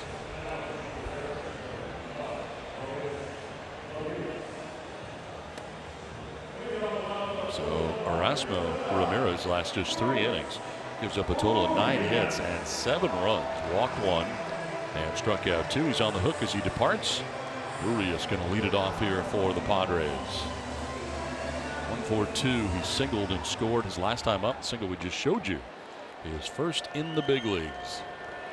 His at bats have literally gotten better with each one that he's made. You know, he had the first at bat, comes up his second at bat, grounds a ball off the pitcher's foot and ricochets. He gets to walk his last at bat. He lines out hard his first at bat in this game. Then he singles in the last one. His pitch selection really kind of amazes me, and how patient he is. Not used to seeing that from young guys. Yeah, that stands out immediately. I think that's why you watched the at bats last night. You felt like today that first hit was probably going to come. Now he drives it down the right field line towards the pole. It is going to be gone. A home run. Luis Urias gets a home run, his first in the big leagues. Got his first hit last at bat. Now gets his first home run in the big leagues. We got a conversation about to happen here. Umpires thinking it may have been foul. They're going to get together. Greg Gibson, the second base umpire, immediately started singling to the whole rest of the umpire staff. They're getting together and talking about this. Right fielder Nelson Cruz was indicating he thought it was foul. And they're going to go on the headsets. It is a crew chief review. The indication by Jerry Lane, who is the crew chief. My natural reaction on when this ball landed was that I thought it hit to the right of the pole. But after they signal homer, I thought maybe it hit the pole and ricocheted that way. So I think it goes behind it. I do too. You definitely lose sight of that baseball when it goes by the foul pole. Exactly. I think it wrapped its way around the pole fair. At first glance, it looked like it went behind the pole to me.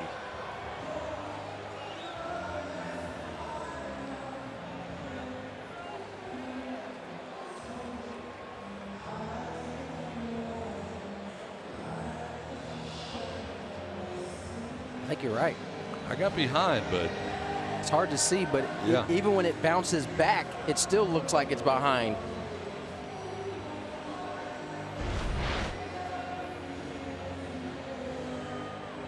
You know, guys, the natural path, and you know it, coming off a right-handed bat, going towards the line, it slices and goes that way, making it very difficult to make this call. I mean, but again, you look at Luis Urias' approach at the plate. This is a fastball on the black away. He just goes with it. He obviously has enough pop to drive a ball down that right field line and get it up at least close to being a home run. They're taking a good long look at it here. I removed myself out of the business of guessing.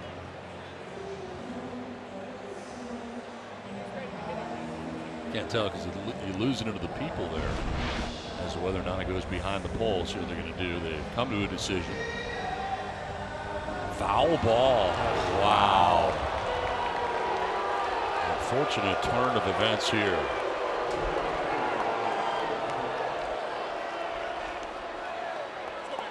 Huh. Not sure what angle they had.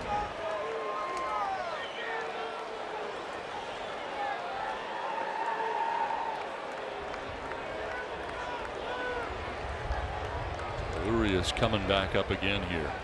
Trying to refocus himself. That's got to be tough. What makes it difficult is emotionally and where you're at after possibly having your first home run in the big leagues, after your first major league hit, and having to get into the box again and get refocused. I mean, it's going to be a tough task.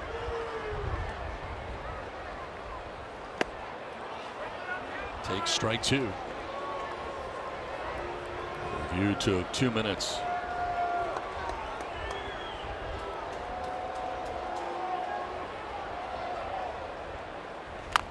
Grounded back towards the mound. Ilias will fire to first base, a seed for the first out of the inning. So a much different result for Urias instead. Ground out instead of his first major league home run.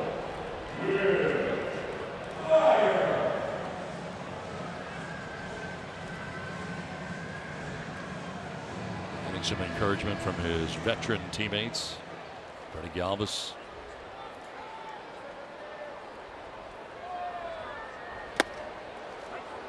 Strike 1 to Will Myers. almost takes the air out of the balloon for me.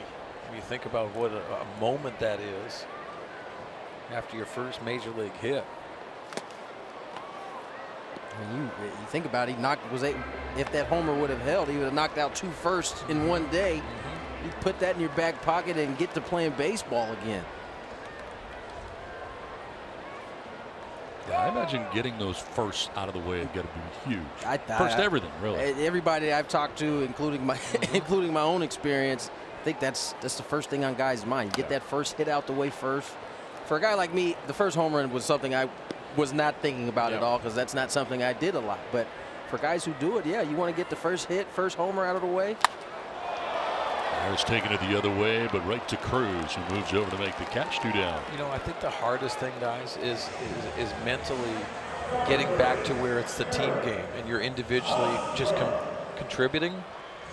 But when you come up and you're trying to look for your first, it's almost that mentality after spring training starts and how you're going to get off to a good start. And it's selfishly thinking, and that's the hard part, in my opinion. It's just contradicting thoughts. I mean, this is a team game with a whole bunch of individuals trying to move in one direction. When you have that type of conflicting ideas going in your head, which is part of the game, by the way, it's hard, especially for young guys, to manage. What a range of emotions he's had this inning, and a base hit to right field for Hosmer. 3 for 3 on the day, and Hosmer with a wide turn at first, but he will get back to first with a 2-out base hit. 2 singles and a double for Hosmer today. Well, what a day for Eric Hosmer, and it started off with the RBI single, but also the double to left. And if you think about having a good day in the big leagues, it's hitting to all fields, and that's exactly what he has done all the way to this point. And the day's not over yet. The double to left sets up that single to right. I mean, he's able to stay in on a lefty because he did it his last at bat going to left center. Stays in on that breaking ball. That front side doesn't come out too soon. He ropes a single to right.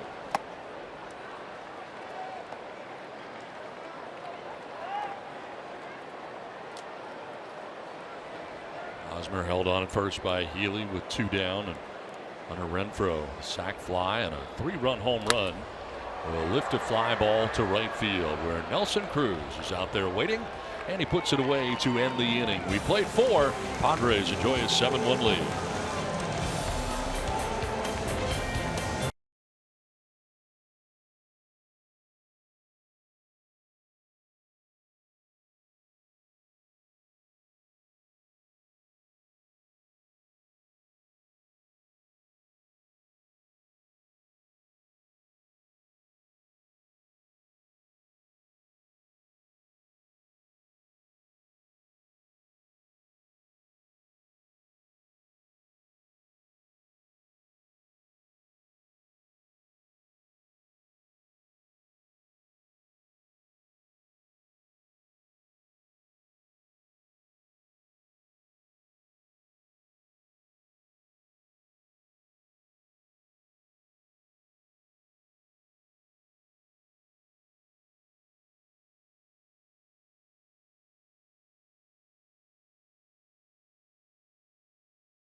Now for our Valley View Casino trivia question.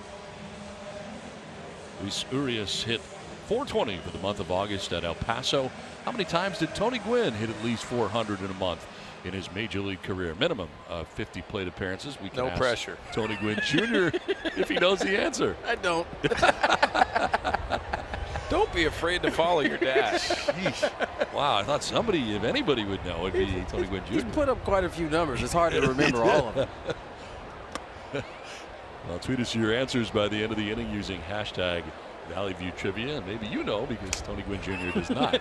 I want to know how many months he had 540, let alone 340 or 440.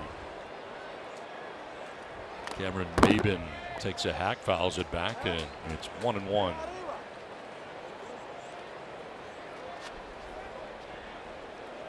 I'm saying it's got to be a high percentage, high number. How many months? That was a question. How many months did he hit over 400? I think it was over 440. Or over 440. Fouled off to the right, out of play.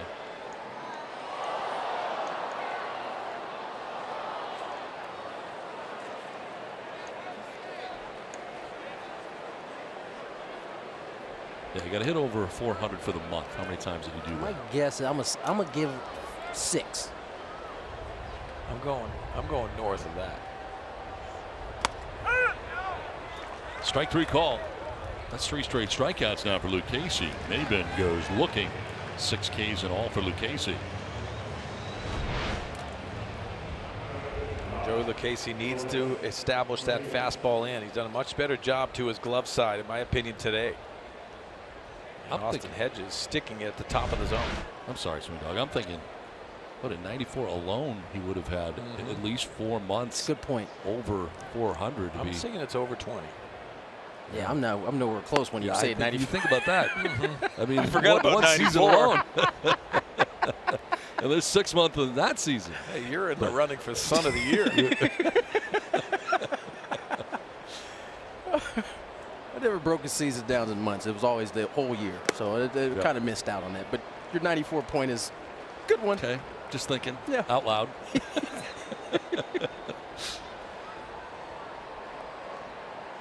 You guys never gave your number. What are you guys guessing here? I'm saying 22. I think 15. I'm say 20. I'm revise my 6 to 20. Wow. It's quite a jump. Why'd we talk you into it? Yeah. The 94 argument was pretty convincing. I think you had that squeezing hat on that Don had on. That's Might why have- you said Might 6. have been cutting off the circulation a little bit. Elias, the pitcher, strikes out. They got to throw him out, and they do. They get 4 straight strikeouts and 7 in all for Joey Lucchesi. 2 down here in the 5th inning. Well, it has been fun here to see Urias make his major league debut, and I mean, I just think it adds, I don't know, something to the end of this season that really seems to boost morale here around the clubhouse. Yeah, I like seeing the younger players come up and develop to get this opportunity. And then we all know, because we've experienced it, how different it is at the big league level and how they're going to feel that comfort and when they're going to settle in. Fly ball foul off to the right, out of play. I think if you look at Jacob Nix last night, now he has a comfort level because 8 1/3, that'll do it to you. Yeah. You have to have that experience at the big league level. Yeah, there's no doubt. I think, especially as it pertains to Luis Urias, he had such a good spring. Everybody on this roster very aware of him and what he's capable of doing. So he gets the call up. Been hearing his name pretty much all season long. And to have him come join the team, like you said, it brings the morale up. Everybody's also excited in that dugout to see what he's going to do on the field.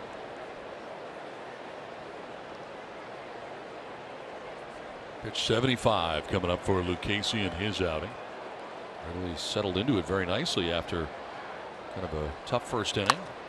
Only gave up a run in the first, but did give up 3 hits and threw 24 pitches. Since then has allowed only 2 hits in a string right now of 4 straight strikeouts.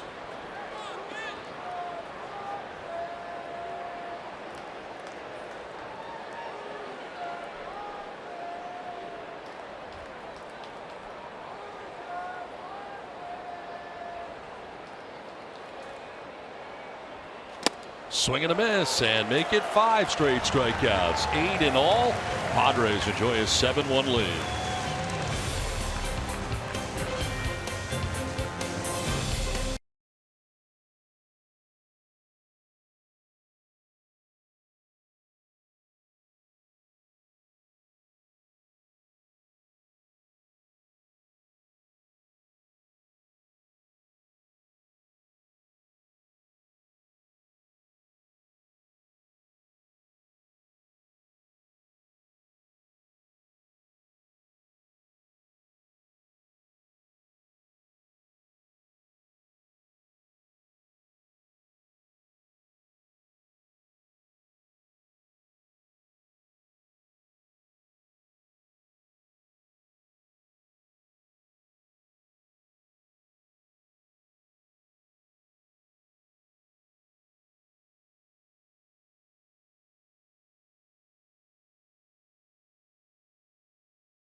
Our Valley View Casino trivia question. Luis Urias hit .420 for the month of August in El Paso. How many times did Tony Gwynn hit at least 400 in a month in his major league career? 11 times. Wow, you were closer. I was closer. Whoa, you were closer. My original. Yeah, my original I answer was going to say, which I guess? boosted it up. That's 11 times. Now I'm going to have to go back and look in '94 and see how many months he actually hit. Yes. 400. That. And how many months was that Every season, too, by the way? It only went to August, so. Okay, so we were already reduced it there. Okay. Well, I know, you know, that statue that we just showed, I saw that a lot. And why I say that is that it was so consistent. And I think the best story that I remember us sitting next to our hitting coach, and this was unbelievable. He says, I hope Tony gets a hit in this first at bat. It was a day game. I was sitting next to him, Merv Retmond. And Merv says, I hope he gets a hit. I said, why do you say that? Because I looked up at the scoreboard in right center, and he was hitting .339. And I'm like, I think he's all right. we're sitting at 200 here. What do you mean? I need the hit. But he says, you know what? He called me on the way home last night, and he said he didn't like where his hands were. And if you took a picture of Tony, and I think of that statue and where his hands worked and where they started from, it was so consistent. He was very meticulous, as you know, Tony. But he says, I want him to get a hit because he changed where his hands were. He made it a small adjustment, but he needed instant feedback. That's how important it was for him. And I think people have got to realize that that's how meticulous Tony was at his craft. And you know that more than anybody. But being around him as a teammate, that really resonated with me, and how particular you have to be when you're working on something and you want to limit those struggles. And he did that the best that anyone did. Tony, I don't know this, but did you try to simulate his swing when you broke in? I mean, I tried to. Yeah. I mean, in the beginning. Listen, I think it was natural for me watching him on an everyday basis to try to replicate everything. I do nothing with my left hand. Like I'm an imposter really at left-handed, because only thing I do left-handed is swing. Anything pertaining to swing, and it comes from watching him hit. So of course I tried to emulate it. It's just, you know, it's God-given, and I wasn't given that particular tool. Well, you have a tool that you get to the big leagues. I know that you did enough to get to the bigs and warrant that. And it was your work ethic that you got from your dad that, no doubt, I think is something that's very credible. It's very difficult to back a career that your dad had. And you look at all those guys, even, you know, Greg Vaughn, Corey Vaughn, his son, comes to mind because he went to San Diego State. He's thinking about 50 home runs, and what Greg did. It's not about that. It has a lot to do with what you're learning in so many messages that your dad sent that you're taking into life. No doubt. I mean, the work ethic part translates to everyday life, and it helped. I still use a lot of the things that I learned from my dad when he was playing. I still use a lot of it even in today when I'm not playing anymore. You know, it's about putting the effort and the work into something that you love so much, and usually you're rewarded for that. And that's how I've always approached things. A game, even as I sit on this side of the desk now, I still approach it that way. Yeah, it's interesting because when you think about the messages that your dad sent, I think of two guys. I think of your dad, and I also think of Ozzie Smith, guys that are very spectacular at their crafts. They had simple messages, and the simple messages really you had to learn that if you were just trying to stay in the big leagues. That was important because we complicated things. The guys that were spectacular made it very simple, but also they had the talent to be those spectacular athletes that we marveled at every single day. It's funny you talk about this how easy the message was. It was a simple message, as you said. You'd be surprised if a lot of guys would come down to work with my dad and they'd start talking about hitting, and he'd tell them something like, get your hands back, put your foot down, take the swing. And that was all he would say. And they'd be looking like, where's the rest of the information? Like, how do I get to where you're at? It certainly isn't with those three words that you just gave us. And it's like, no, that's it. I'm missing stuff. Right. You're holding out, Tony. Why are you not giving us all the information? It's as simple as that, and that's how he kept it. Well, the biggest thing I got out of this was that Merv Retman did not spend enough time with swinging. This is down the line and left. It's going to be a fair ball off the bat of Margot. Franmil Reyes picking him up and putting him down, and he is going to hit homeward and score. It's 8-1.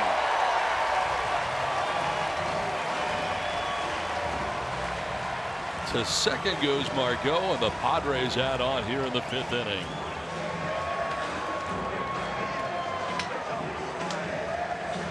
I know one thing. I think Merv Retman would absolutely love this swing out of Manuel Margot. What a great day. And you think about Eric Hosmer, also Manuel Margot with 3 hits. He used all the field. And take a look at Franmil Reyes. He's watching that, taking a peek where it goes into that left corner. Easily coming around, and the big man scores the 8th run for the Padres. For Franmil being so big, he has some short strides as he's picking them up and putting them down.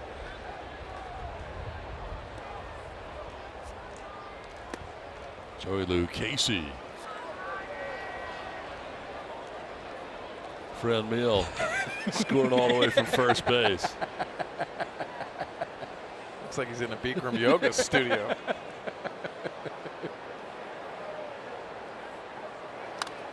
Foul back. Good rip from Lucchesi, who's already got an RBI in this game and a sac fly. There's no doubt catchers around the world are so happy that they changed the rule when they see a guy like Franmil Reyes coming around third. Yes.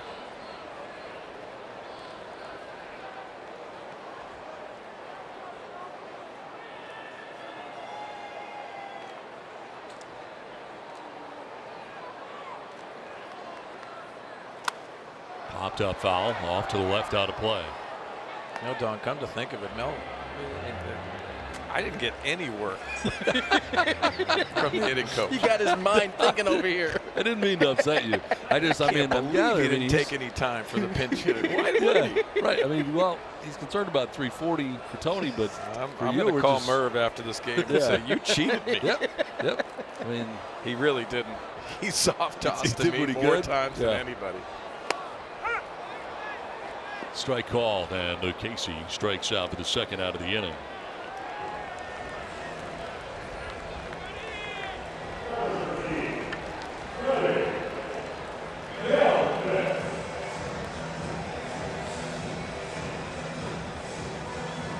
Here are the months, the breakdown of that year in 1994.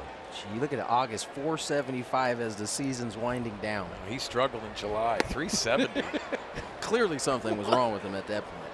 Must have had his hands in the wrong place. Or Merv didn't talk to him. Maybe he was busy with you at that point. He knew the priorities. Freddie Galvis will lift a fly ball to center.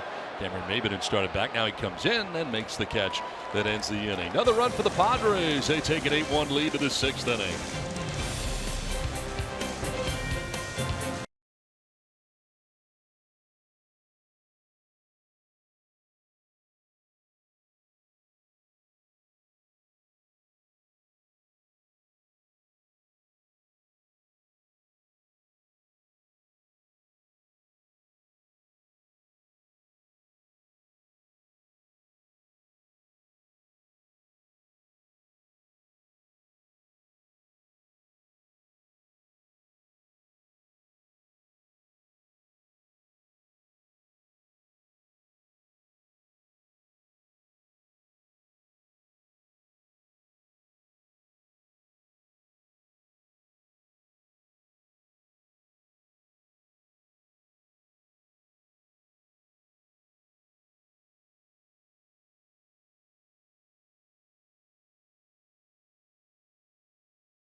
Early for the Padres. He homered in the 2nd inning. Put him on top 3-1 at the time.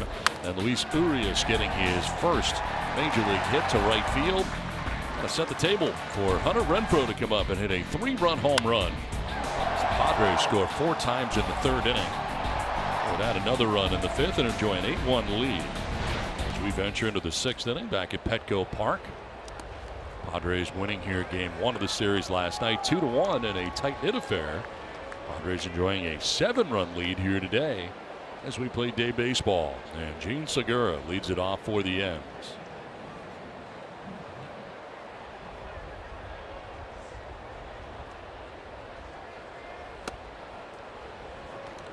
Segura, Cano, and Cruz in the 6th inning scheduled to bat. And Joey Lucchesi in a string right now where he's retired the last 8 in a row. 6 of the 8 by way of the K. Grounded foul, 2-1. He got a piece of Segura's foot, I believe. Maybe higher. He sees that fastball in and fires on it and gets over the top of it. Right off that left foot. It looks like it catches him right on the shin. Those ones don't go away very quickly. Scott Service and manager out there along with the trainer.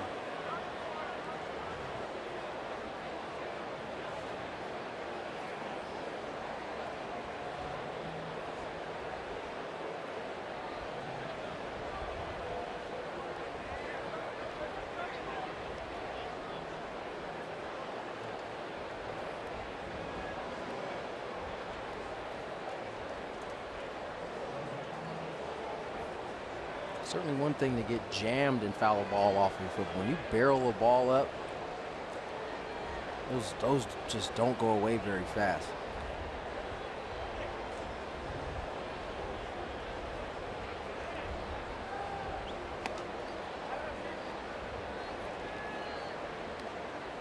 He's going to stay in the game. So trying to walk it off here. The Mariners certainly can't afford to lose Segura at this point. Been their best player all season long.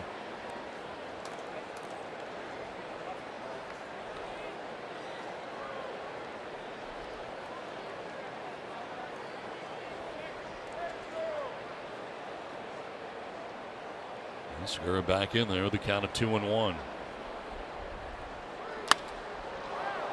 It's a high fly ball to right center field. Margot gives way to Reyes, who's there to make the catch. Well shy of the track for the first out of the 6th inning. Manage your dream team in franchise mode. Plus, get weekly stats, roster updates, and more. RBI Baseball 18 is available now. Learn more at RBIGame.com. Rated E for everyone. One out in the 6th inning brings up Robinson Cano. Singled in the 1st, struck out looking in the 3rd. That single produced the only run and the first run of this game for the Seattle Mariners.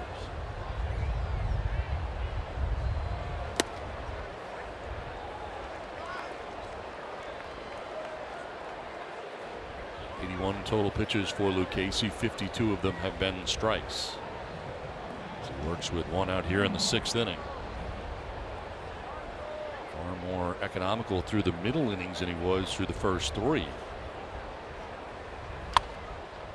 Inside outswing and a foul ball down the left field line. Through 50 pitches through the first 3 innings today. You almost assumed it was imperative for the Seattle Mariners to get off to a good start. They look like that. And the strikeout to Kyle Seager who ended the 1st inning was really the key for Joey Lucchesi. Took some time for him to settle in, but now he looks like he's in that groove.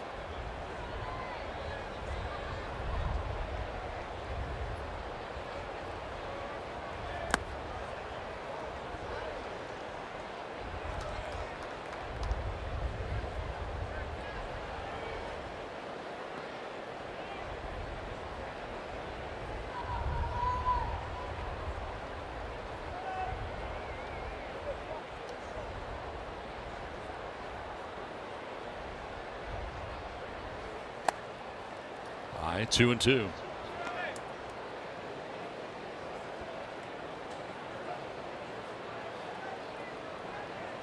Nine in a row retired by Lucchesi with one out here in the 6th inning. Pitch 85 coming up for the tall left-hander. I wonder if they're going to stay with that fastball, because this one Robinson Cano can sit on a breaking ball, left on left matchup.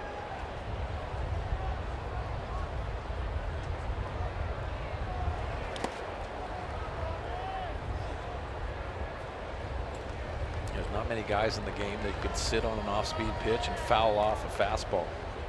It's difficult to do, but he has that ability because he can just flick it, especially with 2 strikes. You're right, there aren't a lot of guys who can perfect that skill. Sitting on off speed, fouling off the fastball.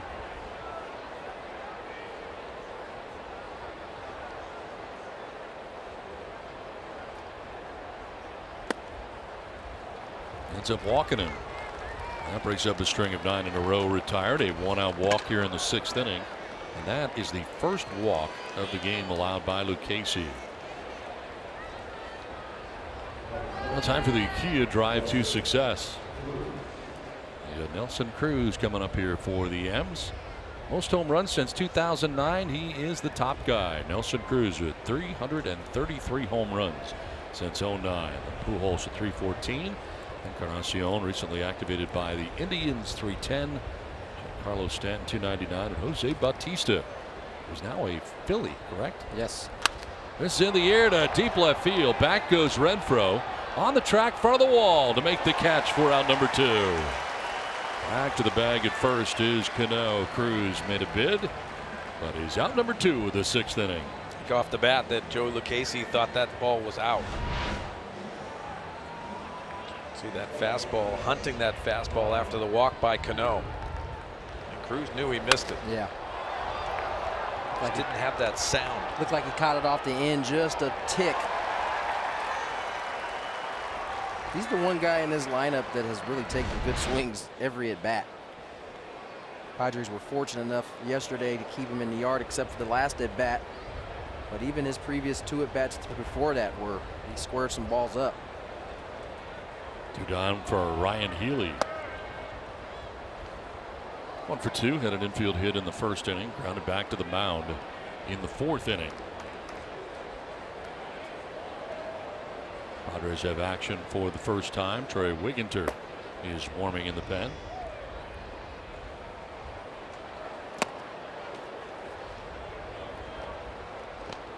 Casey falling behind 2-0. Pitch 90 is next.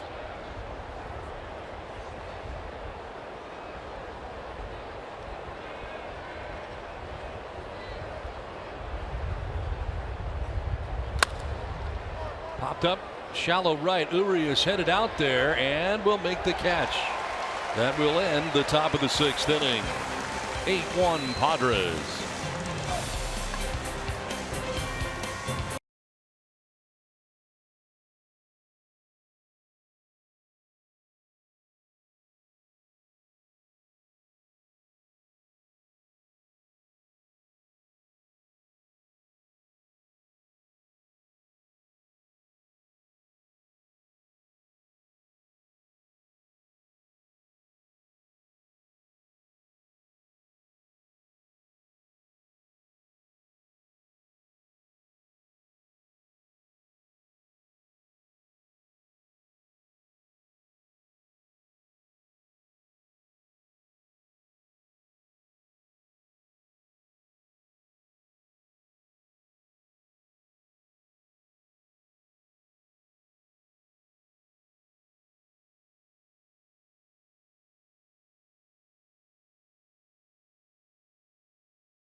Lead over the Mariners as the Padres come to bat here in the bottom of the 6th inning. Beautiful day here in San Diego. Andrew Romine has taken over at shortstop, so Segura, who had fouled that pitch off his shin, comes out of the game.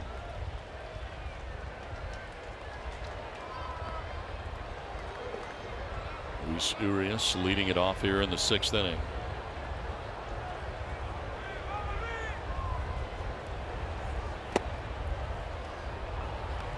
Urias got his first major league hit in the 3rd inning. 1 for 3 in this ball game. It's one of the 11 Padres hits today off Mariners pitching. Esmael Ramirez chased after just 3 innings.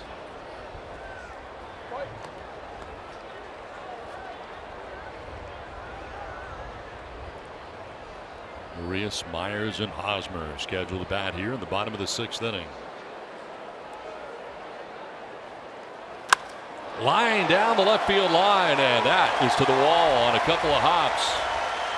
To second base goes Urias with his 2nd big league hit and his first double in the big leagues. I had to catch myself from yelling out, oh, when he hit that. That ball sounded extremely loud off the bat. You're going to watch Urias get on this 93-mile-per-hour fastball middle in. Lets it rip. He's got his first hit today. And now he's got his first double of his big league career. Love the way his lower half worked to that ball. Certainly like what you've seen from Luis in his first 2 days here. Urias at second base now with his first double. Well, Myers getting his 4th plate appearance of the game. 0 for 2. Has walked and scored today. It's that back foot out of the way. Swin, you can speak to this a little bit. It's fun to watch different hitters and the different styles. Obviously, Luis Urias isn't the biggest guy, so he's got to get his body into his swing, and you see his lower half kind of collide right against a strong front side. Missiles that ball down the left field.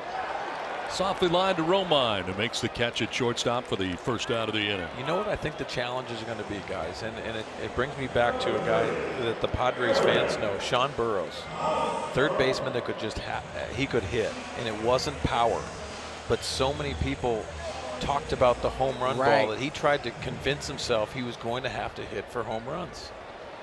And I think Urias is one of those guys. The power will come with consistency and experience.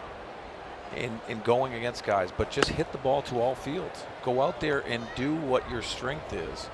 And that's what you're seeing. Throughout the minor leagues, he's always hit. Continue that at the big league level. That's your first challenge. It's almost like continue that foundation that you've laid of being a good hitter. Power's always the last tool to come anyway. Hosmer gets jammed and pops it up left side. Kyle Seager will make the catch. That's the first time today Hosmer has been retired. 3-hit day today for the Padres first baseman. Time now for the Bill Howe play of the game with Hunter Renfroe coming up. Renfroe hit a 3-run home run back in the 3rd inning for Renfroe, his 17th of the year. Part of a 4-run 3rd inning for San Diego for that 2nd basket. I like the strides that Hunter Renfroe continues to make. Strike zone discipline has much improved really all year, but wasn't really getting any results from it. Now he's starting to get some results as we've gotten to the second half of the season. Looks like a guy who could be a threat every at bat. We talk about his selection. It seems that he's getting into better hitting counts too, quite a bit. Not only is he getting into better hitting counts, I thought where he struggled the most last year was when he got to those 2-strike counts. It was almost an automatic out. Now I've seen him at least twice today go from 0-2 to 2-2 and be able to make a difference in his at bat. You know, guys, when you think about mechanics, you're always trying to focus on where your hands are, your lower half working, all the things we talk about with elements. But a simple approach of him opening up a little bit, which he was in college, had that big leg kick, but he put 2 eyes on the baseball, the 2 eyes on the release point. And now he's starting to take borderline pitches, and when you do that, you become more dangerous within that strike zone. You begin to change the book on yourself, right? Last year the book was you get to 2-strike, stay with the breaking ball, he will give you a swing. Now you start to change that dynamic a little bit. You can't just necessarily go to the 0-2 slider, 1-2 slider, 2-2 slider, because next thing you know, you're 3-2, you got to throw him a fastball, and he can do damage. Protects the plate that time and flips it foul down the right field line. And part of the challenge is, as you grow in this game, is trying to not show your weakness.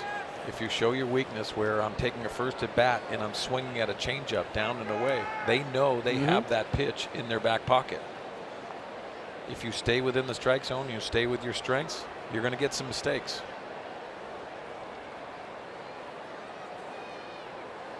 Renfroe pops it up right side of the infield. Coming in from second is Cano at the lip of the grass. He'll make the catch. It ends the inning. We played 6. Padres have an 8-1 lead.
Ben Zobrist with a base hit back up the middle that would be a walk-off win, a continued game from yesterday for the Chicago Cubs over the New York Mets.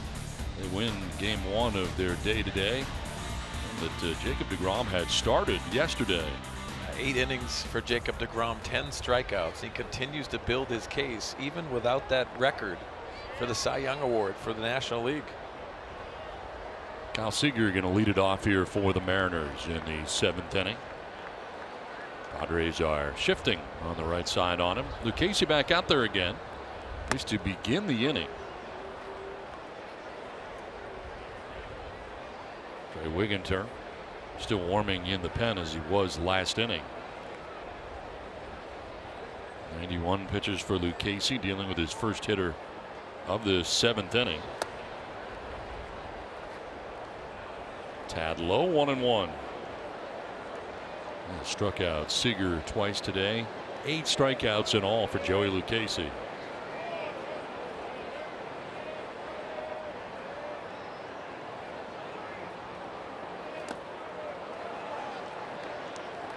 For Seager, you got to be feeling like, here we go again, down 1-2. It might be a one and done for Joey Lucchesi because of those 2 strikeouts to Seager. They got Zunino on deck, the catcher.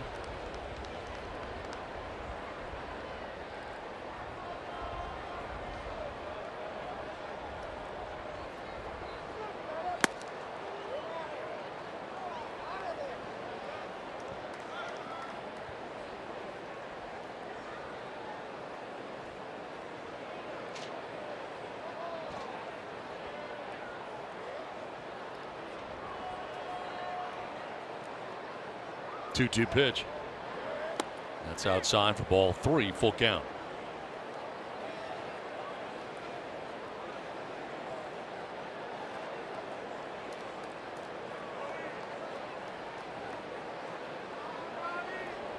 Seager, Zunino, and Maben scheduled to bat here in the inning. 6, 7, and 8. Just 1 run allowed today by Lucchesi through the first 6 innings. And now he strikes out Seager for the 3rd time today. 9 strikeouts, ties a career high, 3rd time that he's done it. Time now for the San Diego fans of the game.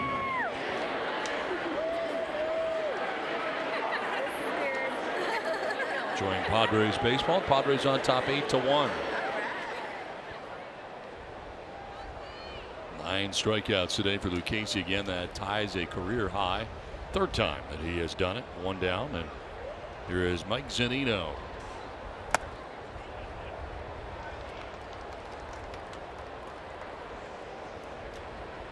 Over 2 today. He has grounded out to first base and struck out swinging.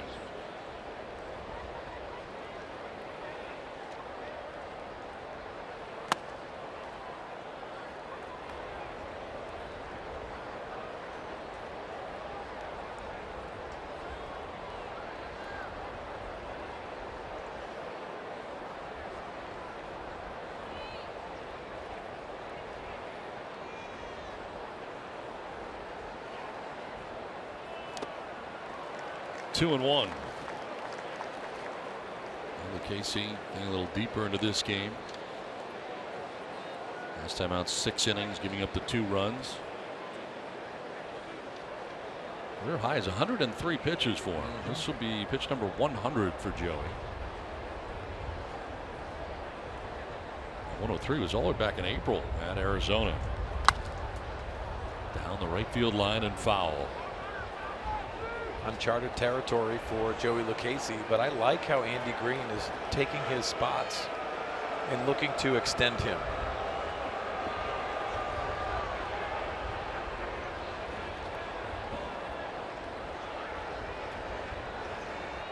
So an even hundo for Lucchesi today.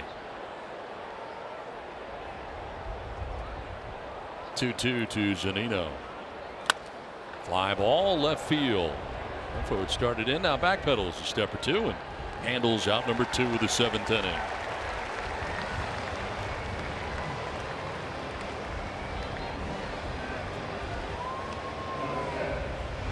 Well, 2 down. Let's check out Padres on deck. Logan Allen named to the Texas League Pitcher of the Week, of the year, actually, not just the week. Named Texas League Pitcher of the Year, Logan Allen. Already determined that, huh? He's done a nice job opening eyes and doing very well for the San Antonio Missions.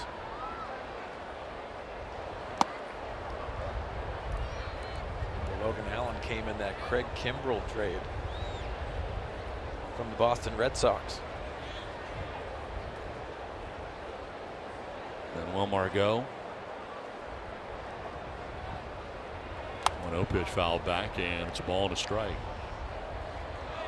Swahe and Javi Guerra, if I'm not mistaken.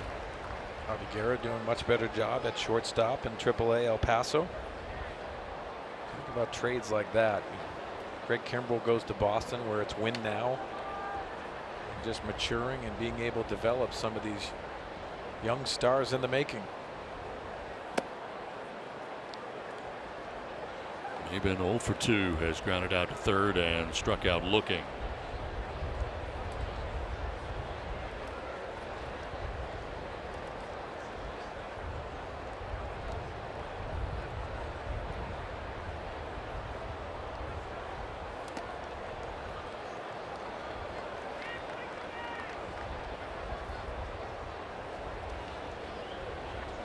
New high for Lucchesi in the big leagues, 105. Working with 2 down here in the 7th inning.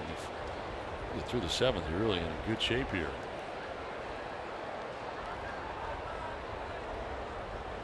(3-1) to Maben, former Padre. Yeah, that is all 4 down to first base. A pretty good pitch. It's the second walk given up by Lucchesi of the day.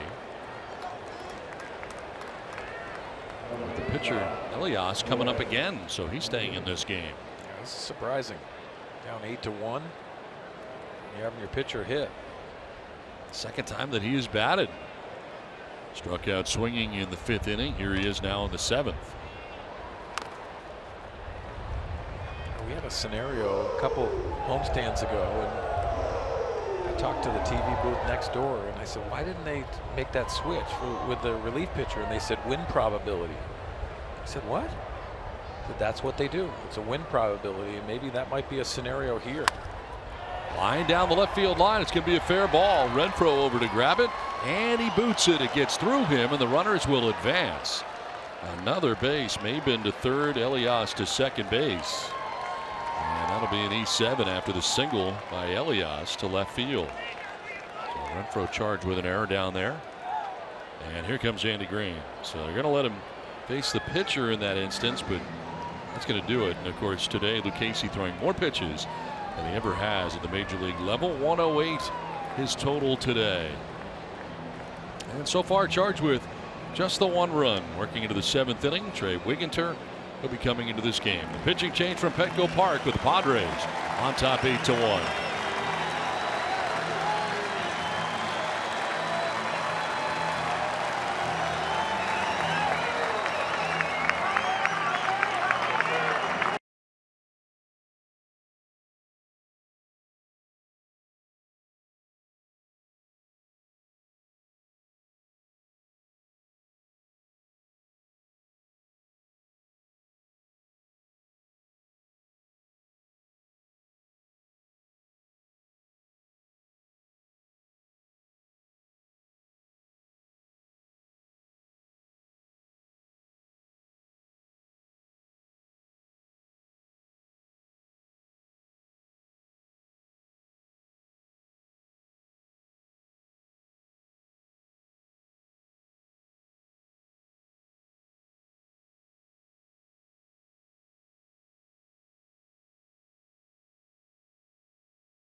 Port San Diego presents Padres Baseball, brought to you by Sequan Casino, opening in 2019 is Sequan's brand new 300-room resort and hotel. By your San Diego Honda dealers. Visit us at sthondadealers.com.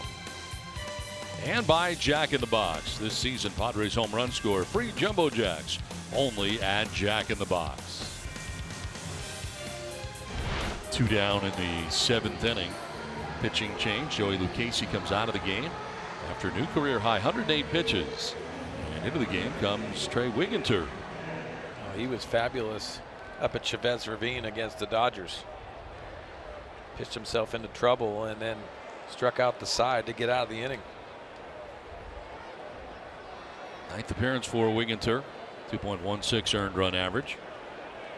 And 8 1/3 innings, 11 strikeouts. He's walked 3, and Hanniger, the batter, with runners at 2nd and 3rd and 2 down. And a foul for strike 1. Off of Hedges again. And done some damage to the mask this time.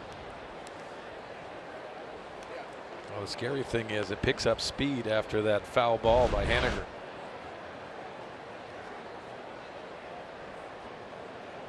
He's going to go to another mask, it appears.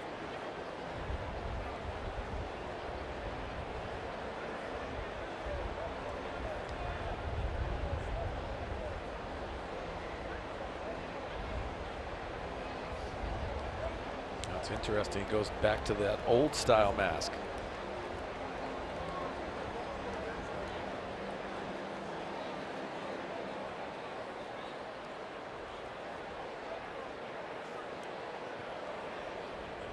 Two down, Maben at 3rd. Elias at 2nd base. And Mitch Haniger, as they will take care of that mask. Work on it later. The 1 pitch is in there for strike 2. Yeah, get me over 99.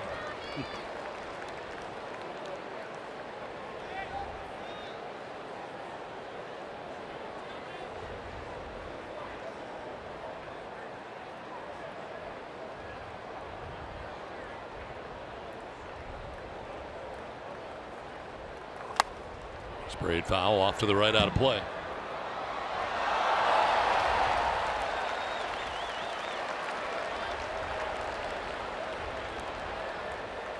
Andrew Romine has not yet batted in the game. Took over at shortstop for Gene Segura.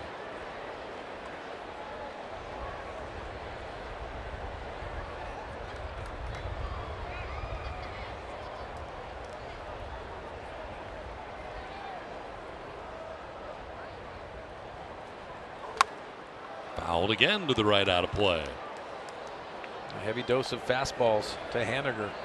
I wonder if he'll go with that slider on this next pitch.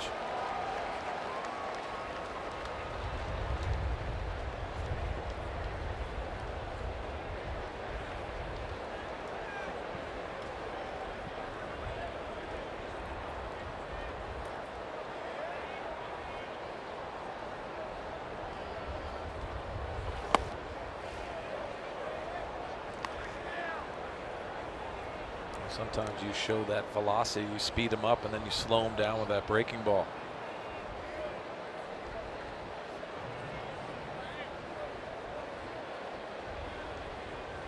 Second and 3rd, 2 down here in the 7th inning. Fouled off again, and the battle continues.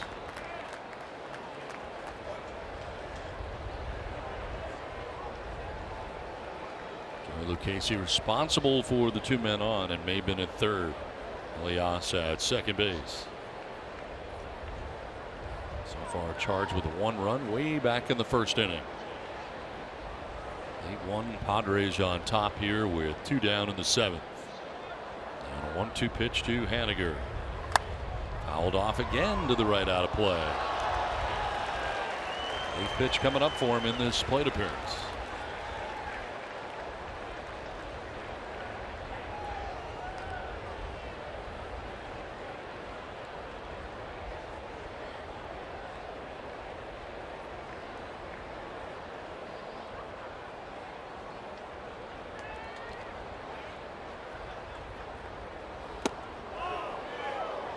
Wigginton was headed to the dugout, but called the ball. 2-2. Looked like a pretty good pitch, and watch how Austin Hedges presents that pitch.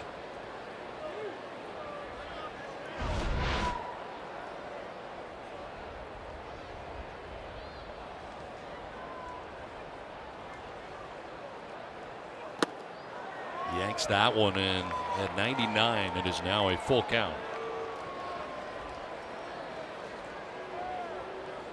First batter that Wigginter has faced since coming in.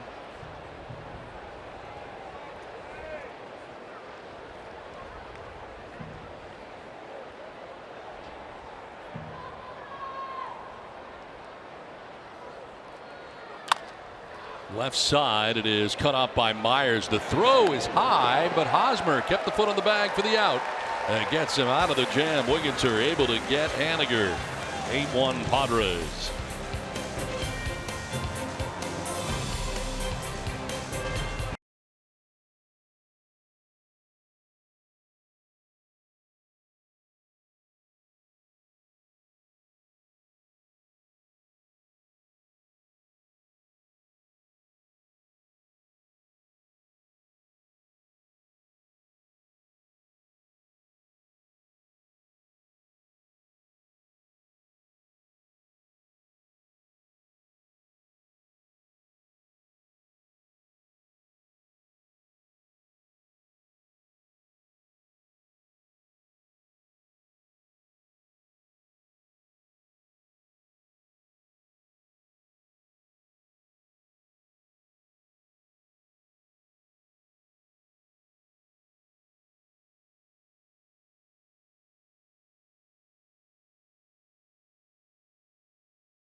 Into the bottom of the 7th inning. Let's revisit our keys to the game, brought to you by your San Diego Honda dealers. Well, for Joey to get through 6, and he does just that. 6 2/3. Very nice outing. 9 punch outs, a career high. And also Luis Urias 2 for 4, robbed of that borderline home run down the right field line. But again, his first major league hit, he backs that up with a double in his last at bat. Last of the 7th inning. Hedges, Reyes, and Margot scheduled to bat here for San Diego. Beautiful day today, and Padres have brought their bats with them today. 8 runs on 12 hits. 8-1 advantage here over the Mariners. Hedges has a hit of his own. He singled to left field back in the 3rd inning. 1 for 3 day today.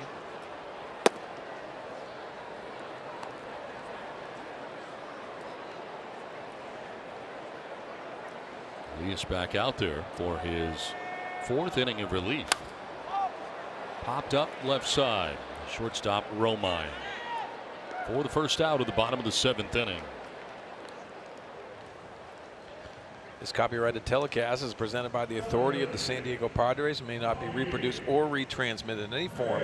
Accounts and descriptions of this game may not be disseminated without the express written consent of the San Diego Padres. One down here in the 7th inning, and Franmil Reyes been aboard twice today, a single and a walk. Scored all the way from first base in the 5th inning on a double by Margot. Part of this 8-1 Padres lead in the 7th inning. Broken back grounder to 3rd. Seager's got it. And the throw is going to get off the glove of Healy on the other side, and Franmil will scamper to second base. A broken bat grounded to third. Seager saw the bat, realized he was clear of that. But an errant throw to first base. Healy could not reel it in.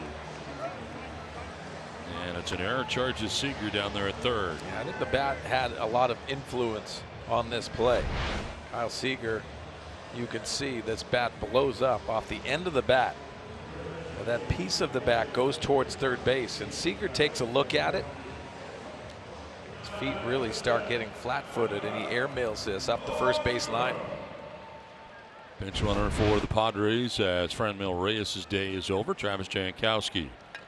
A pinch run at second. And Wilmar go with a pretty good cut right there for strike one.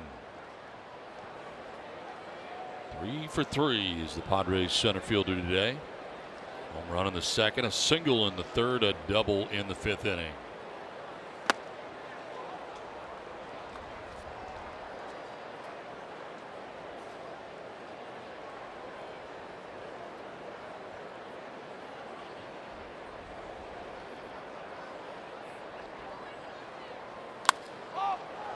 Popped up. Second baseman Robinson Cano behind second. Will not make the catch. It'll be the shortstop, Andrew Romine.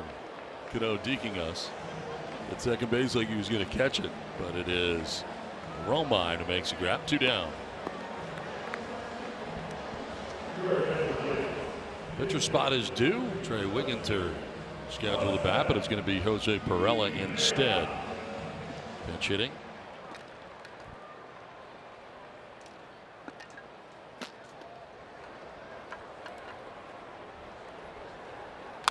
The arrival of Luis Urias, this really cuts into the time of Perella, no doubt, at second base, and this will probably be his role, I would guess, moving forward here, coming off the bench to pinch hit. Yeah, you almost forecast that as a player. You see what's going on. You're a diminished role and the diminished opportunities to start, and you know when Luis Urias gets here, he's going to get playing time, and the majority of it.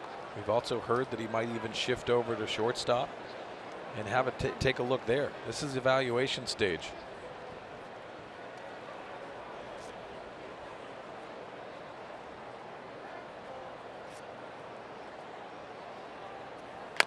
On the ground, softly hit to Healy at first base. He'll run to the bag himself and tag it for out number 3. We're done with 7 today at Petco Park. It's 8-1 Padres.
Strike pitch in the bottom of the ninth from Jeurys Familia. 0-2 to Tyler White, walks it off. Yeah, and listen, I think Anaheim, the A's might be in a little trouble. We talked about the pitching earlier. There's a couple guys going down. You lose a tough one to the Astros.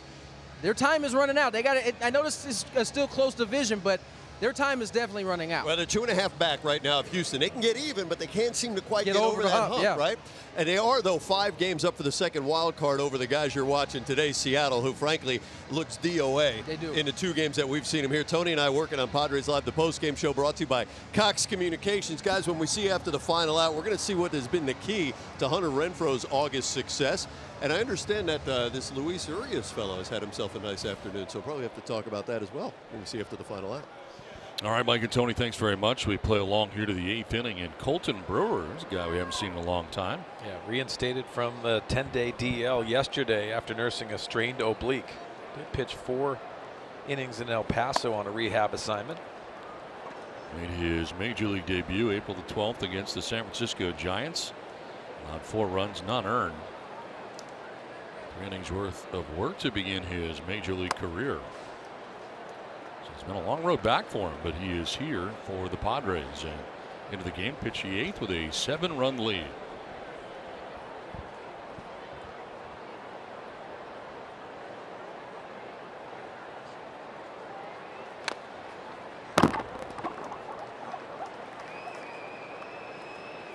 Travis Jankowski, who pinch ran for Franmil Reyes, takes over for him in right field defensively.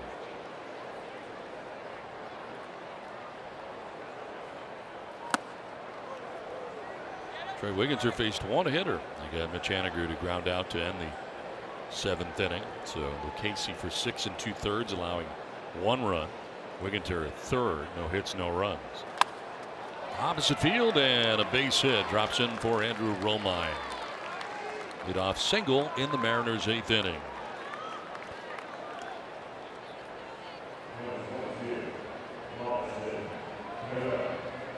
Brings up Robinson Cano.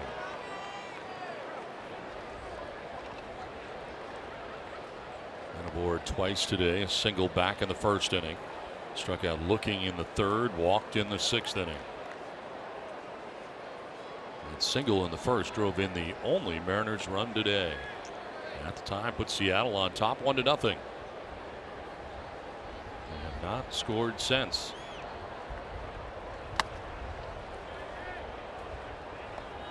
Padres will get 2 in the bottom of the 1st inning, a run in the 2nd.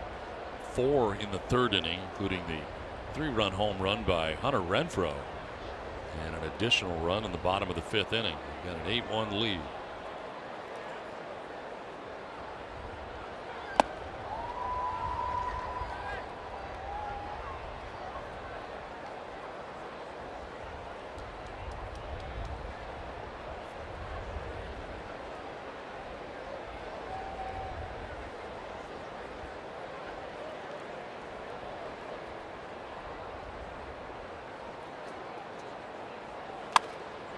Inside out swing and a foul off to the left, 2-1. Robbie's been really late on the fastball today, and that's surprising. When they're coming off that suspension, if he indeed is in prime shape to get to these fastballs. Colton Brewer just into the game, 25 years old, from Dallas, Texas. Bouncing in, glances off of Hedges, and up to second base goes Romine. So a wild pitch uncorked there by Colton Brewer.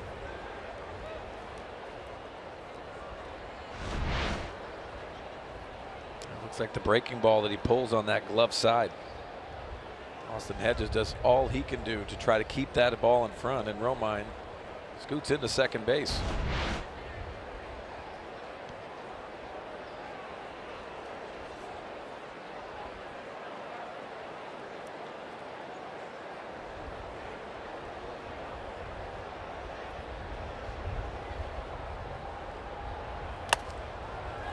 All 4, and a walk here now to Cano. So the first 2 have reached here for the Mariners in the 8th inning.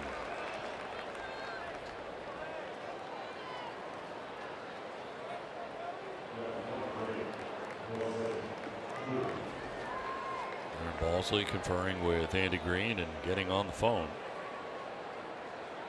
Nobody currently warming in the Padres pen, but it looks like there's going to be action momentarily. 2 on, nobody out. Nelson Cruz coming up. He was lined out to right, bounced into a double play, and last time up Flied out to the warning track in left field. Renfroe made the catch in front of the wall as Cruz was making a bid for his 33rd home run of the year. It is 32nd home run of the year here last night. So the Mariners have 2 runs in this 2-game series. One last night, one today as Craig Stammen gets up.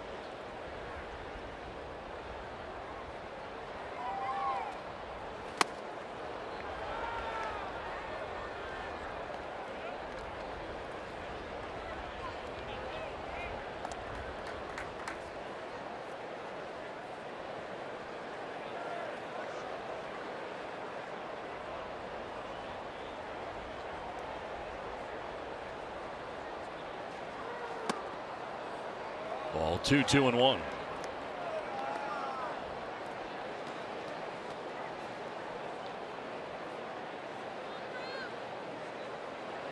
He runs 12 hits, an error for San Diego. 1 run, 7 hits, and an error for Seattle. Driven to center. Margot going back, and it's over his head. One hops the wall. Coming around to score from second is Romine. And it's now 8-2. A long RBI single for Nelson Cruz.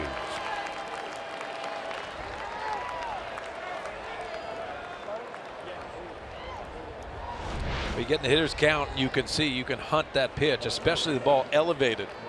Nelson Cruz absolutely murders this baseball. Lucky it didn't have any air under it, or that would have been the 3-run home run. Darren Balls, the pitching coach, headed out there. Buy some time for Craig Stammen as well.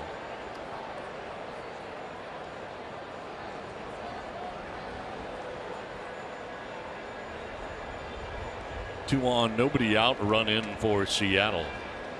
And Ryan Healy coming up here for the Mariners.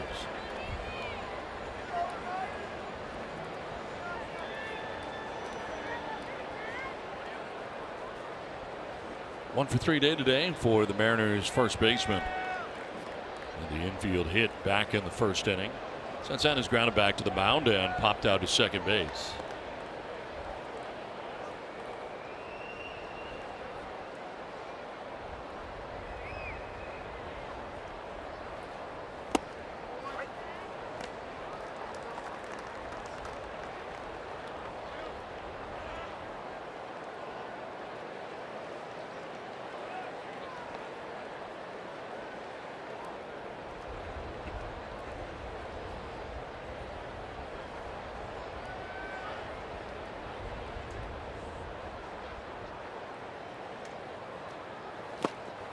Outside, 1-1. Inning started with a single by Romine. Wild pitch got him to second. Walked. And then the RBI single by Cruz quickly up over the head of the center fielder Margot. Healy now, Seager next. As the Mariners bat here in the top half of the 8th inning. Chop to third. Myers will touch third. Fire to first for a double play. 5-3 on the twin killing. Brewer needed that. 2 down to the 8th inning.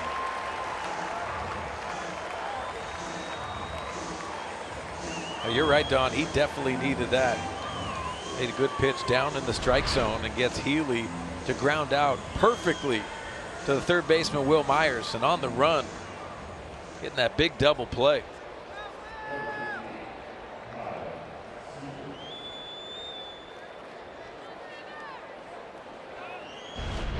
So 2 down, Cruz at second base, and it brings up Kyle Seager.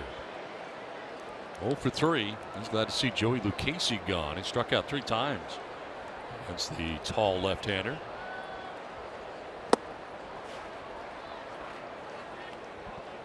Joey Lucchesi today, incidentally, in 6 2/3 innings, had 9 strikeouts to tie a career high. 3rd time that he has done that in his young career. They shift on Seager on the right side of the infield. Sprays one foul the other way.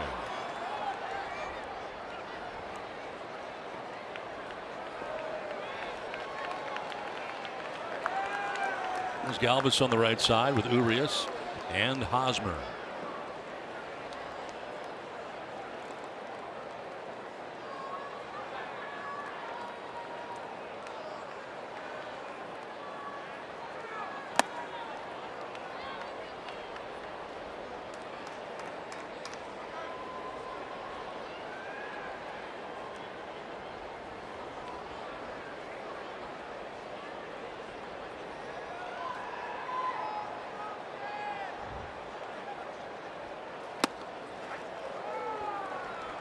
Top of the zone, strike 2.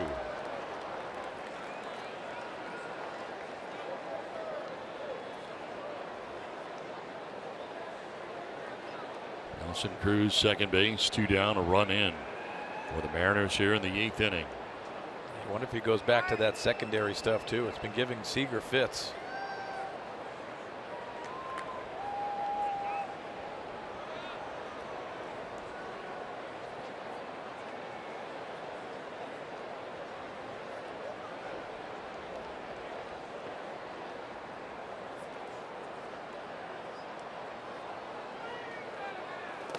Check swinging a ball in the dirt. Did he go? No. We'll check with Vic Carapazza, third base umpire. Went to the curveball that time. Full count.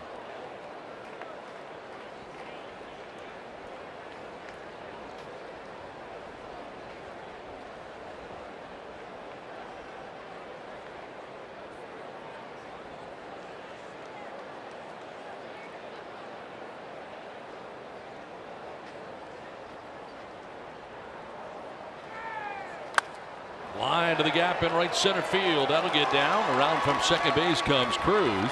He'll score the 3rd run for the Mariners. Into second with an RBI double goes Kyle Seager. So a couple of runs here for the Mariners in the 8th inning. And that's going to do it for Colton Brewer. Andy Green out to make the change. Has had Craig Stammen warming in the pen, and looks like he will be coming into the game. So with 2 outs here in the 8th inning and 2 runs in for Seattle, pitching change from Petco Park. It's 8-3 Padres.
Top of the 8th with 2 down.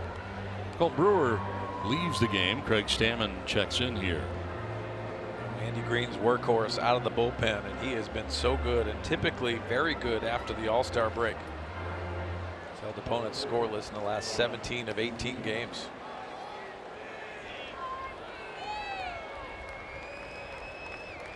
Mike Zunino, the Seattle catcher, comes to bat here. An 0 for 3 day today. He's grounded out to first, struck out swinging, and flied out to left field.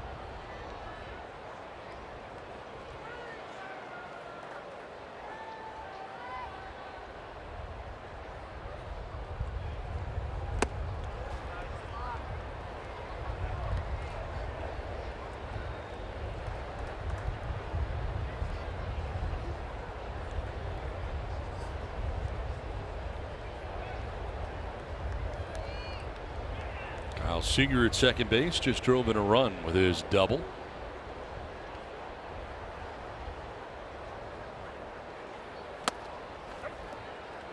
That's a strike. 1-1.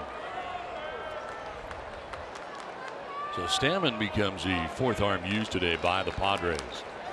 Joey Lucchesi 6 2/3, allowing a run. Trey Wigginter a 3rd. No hits, no runs.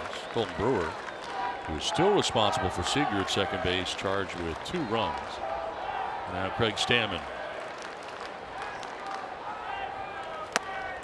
That is strike 2, 1-2.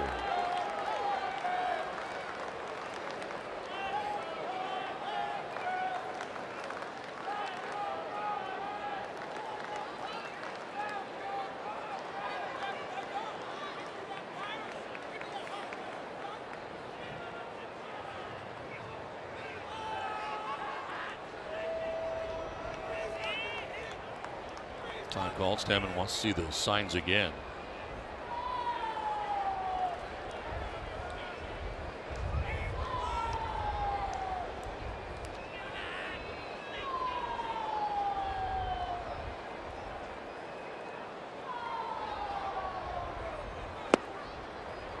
Down and in with a 92-mile-an-hour fastball. 2-2. All 2 seamers to this point. Really likes to go to that tight slider cutter with 2 strikes.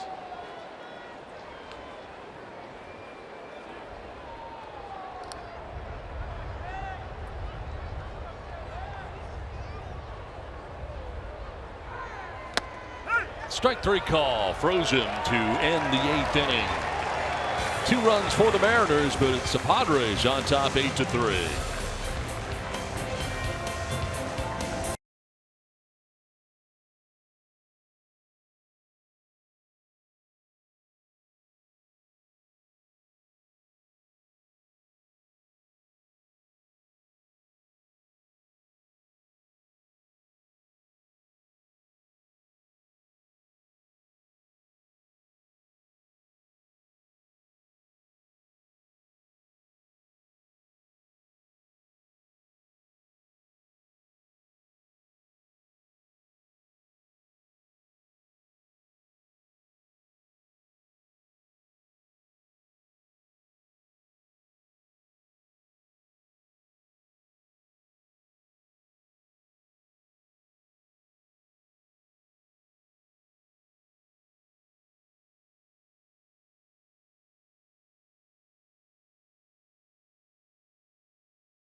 Top of the Padres order coming up here in the 8th.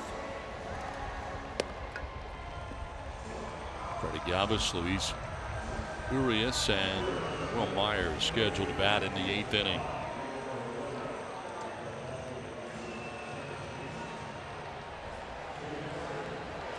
Leos back on the mound again here. Guillermo Heredia has come into the game in left field. Takes over for Mitch Haniger.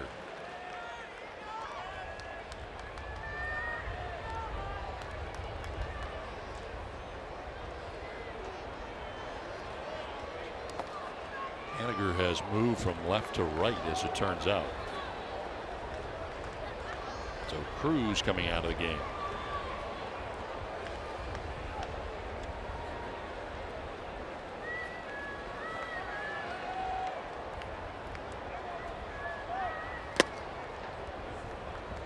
Leos falling behind here, 2-0. Center fielder Cameron Maben over towards right center. Freddie Galvis, some 1 for 4 day today. Freddie been so good, especially right-handed. That's been his swing, and because of that, that's why Andy Green has him up at the top of the order.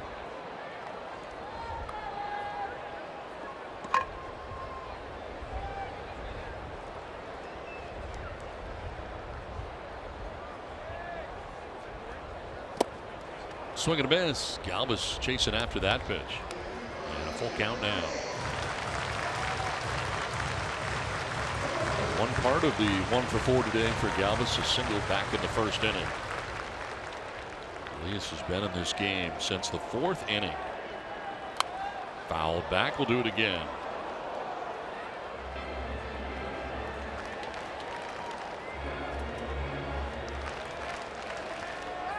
Chris Herman into the game, also doing the catching. So Zunino done for the day.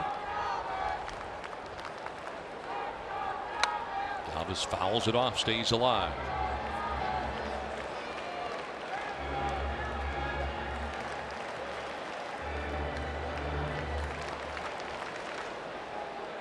Eighth pitch of the at bat coming up for Freddie Galvis, leading it off in the bottom of the 8th inning.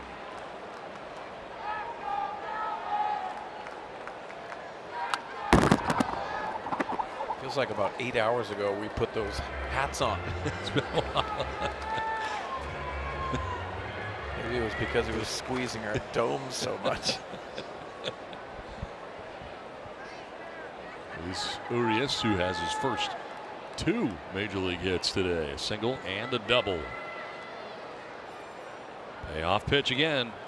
Galvis strikes out. Second time down by way of the K today. That was the 4th strikeout Elias since coming into the game. Time now for the Carl's Jr. star of the game.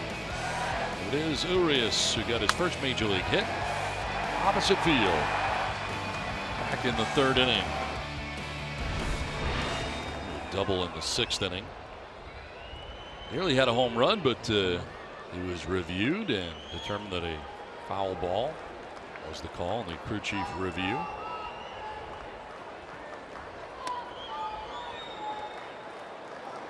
Some of the things that and the traits that you like to see is that calmness that in the batter's box, and he also has a like a almost like he's a shark in the water when he has that approach with the leg kick, and then he explodes. And why I say that, because when you have the ability to slow everything down, you're going to track pitches. You're going to be able to see that release point. That's the reason why I think he has that trait where he handles a strike zone at a young age. That is very rare.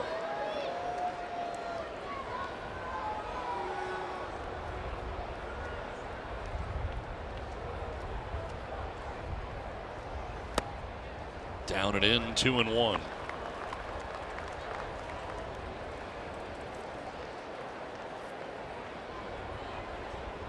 Jose Castillo up in the Padres pen. This run right now for Elias is his longest outing. Career high 4 1/3 right now as this one fouled off.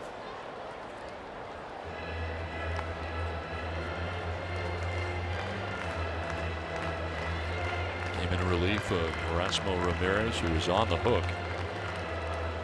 3 innings pitched for the starter today. 9 hits and 7 runs.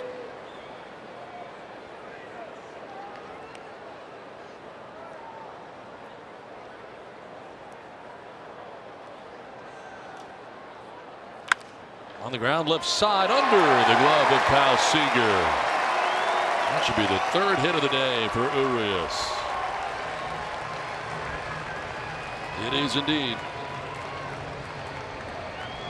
So he joins Eric Hosmer and Manuel Margot, both having 3-hit days today. Continues to impress in his showcase. 2nd game in the big leagues and already a 3-hit game. You see the 2-strike approach, but the ability to get his foot down and track that baseball. Let it travel a little bit. Just get hits. 1 out, 1 on for Will Myers. Myers walked back in the 1st inning, came around to score. Since then, he has struck out, lined out twice.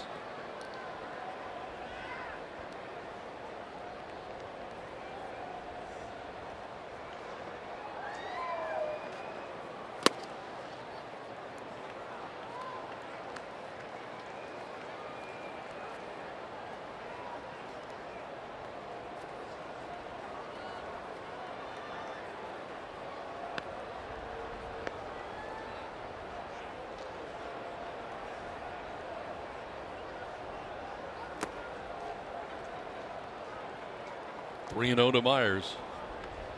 Eric Hosmer waits on deck. Padres batting here in the home half of the 8th inning. Pitch 75 coming up in relief.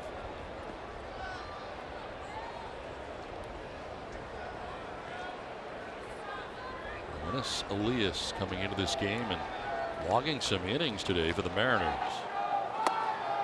Big hack there. 3-0 for Myers. 3-1.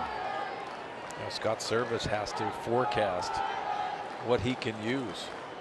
You see double barrel for the Padres in their bullpen. Diaz joins Castillo. But for Scott Service in forecasting that big series in Oakland. Myers takes ball 4 and heads down to first base. Second walk allowed by Elias since coming into the game. Stottlemyre, the pitching coach, headed out there to talk to him. It's allowed a hit and a walk after getting the first out of the 8th inning. And you got Eric Hosmer coming up. Nobody up behind him, though.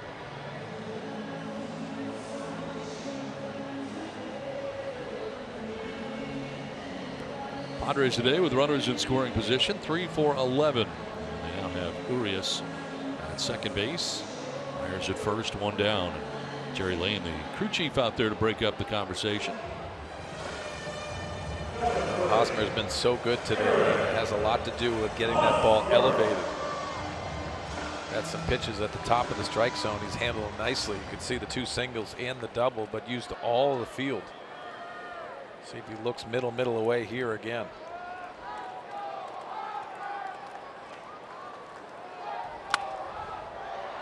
Fouls it off to the left out of play.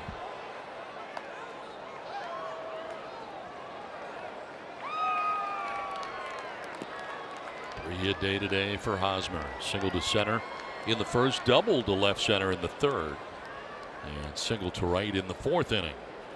For popping out to third base last time up in the 6th. At bat number 5 of the day for Eric Hosmer.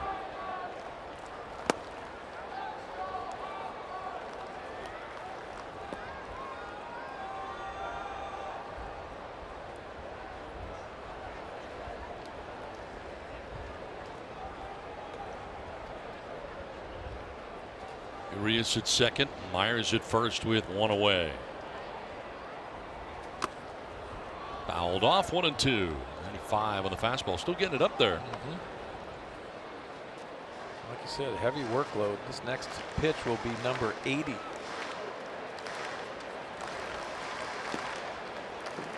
The breakdown for Oenis Elias in tier to his 5th inning of relief. Hunter Renfroe waiting on deck.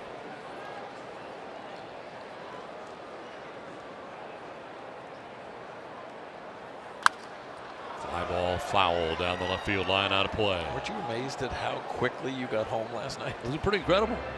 We played, what, 2 hours and 13 minutes last night? Yeah. Pretty quick.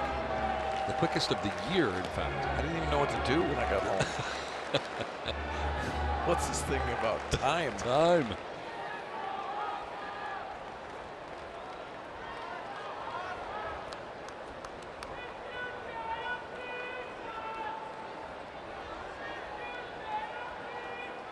Hosmer grounds one to the first baseman, Healy. He will tag the bag for out number 2. So Urias to third, Myers to second on the ground out to first. 2 down in the 8th inning. And that'll bring up Hunter Renfroe. 3-run shot back in the 3rd inning for Renfroe.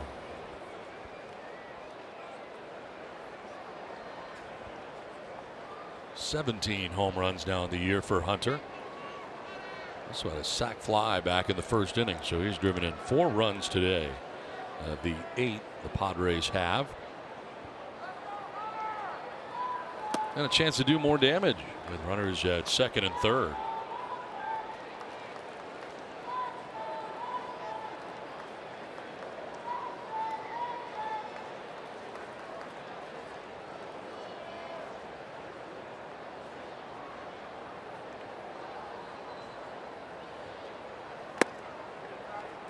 2-0. And we talked about it earlier in the game. That's the difference between Hunter Renfroe, in my opinion. When he's over swinging, getting out of the strike zone, because he takes that borderline pitch, now he can get a better quality pitch to swing at.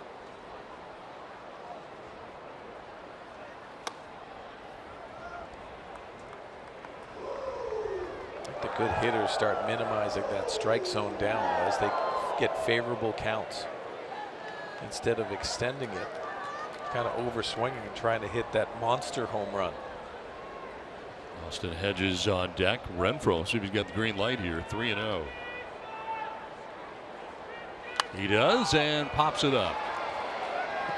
Now from first base is Healy, and Healy will make the catch in front of the hill. That will end the inning. Padres strand 2, but take an 8-3 lead to the 9th.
Time be, and we just got to the point where we felt the time was now. He's going to be out there really consistently. He might get a day off here and there, but he's going to play. He's going to be an everyday type player, and he's going to get his chance. And he's a guy we believe in. We love his on-base skills. It's a spot in the lineup. Just in general, we've struggled to get on base, and he's always done that very well. And whether he starts off doing that well right away in the big leagues, or if it takes him a little while, we believe he's going to do that very well for a long time. Well, they're happy to have him here in a 3-hit day today for Urias. What has been a very good second major league game for him. Yeah, and you think about it too, and I think a confidence has a lot to do with it. Remember last year, as a 20-year-old, he was on Team Mexico in the World Baseball Classic. I think he gained a lot of experience there, but also confidence has a lot to do with how you keep on developing. And it shows that he already has confidence in his second game in the big leagues. Jose Castillo into the game. His 26th appearance of the year.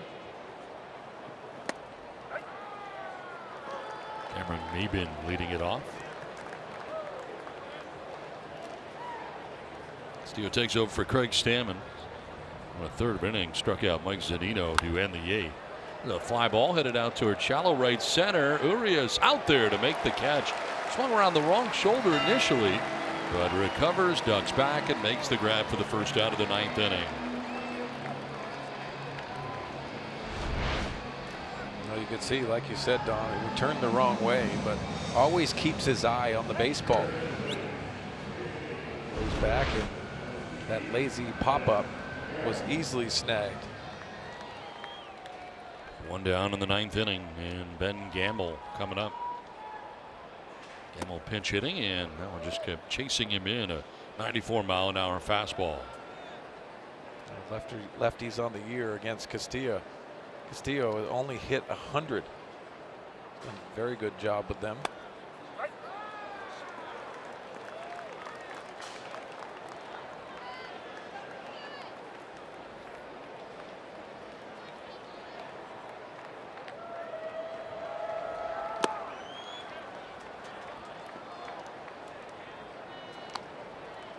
Casey started this game 6 2/3, 6 hits, a run. Walked 2, struck out 9. Very nice outing for Joey. Came in individually at 6 7. Close pitch, called the ball, 3-1.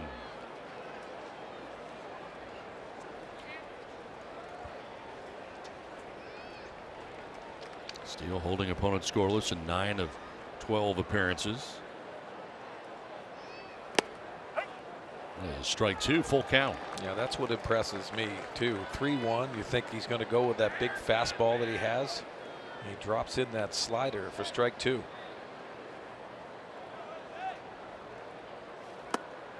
Gamble takes ball 4.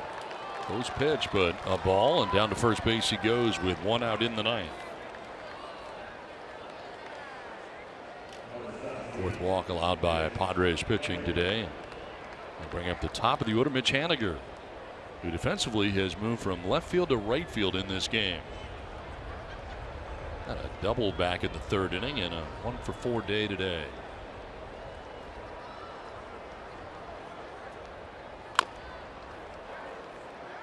Fouled off himself all the way down to the 3rd baseman.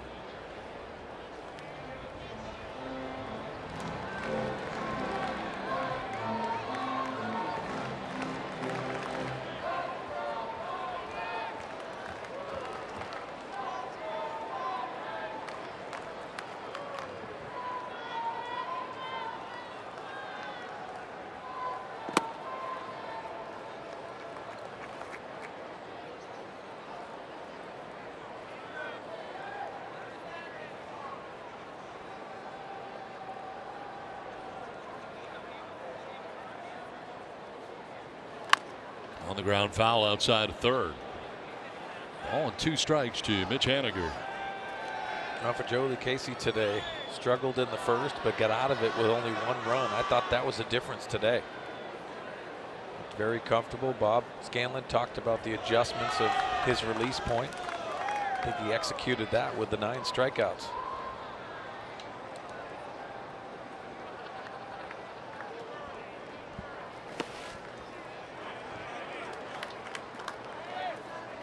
Tried the breaking ball and missed to even the count at 2-2.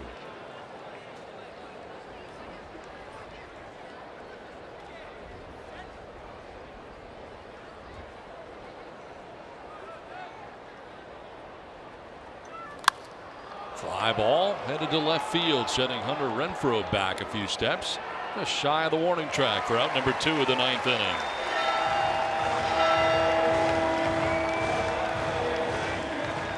Mariners down to their last out. They're 2 away here in the top of the 9th inning.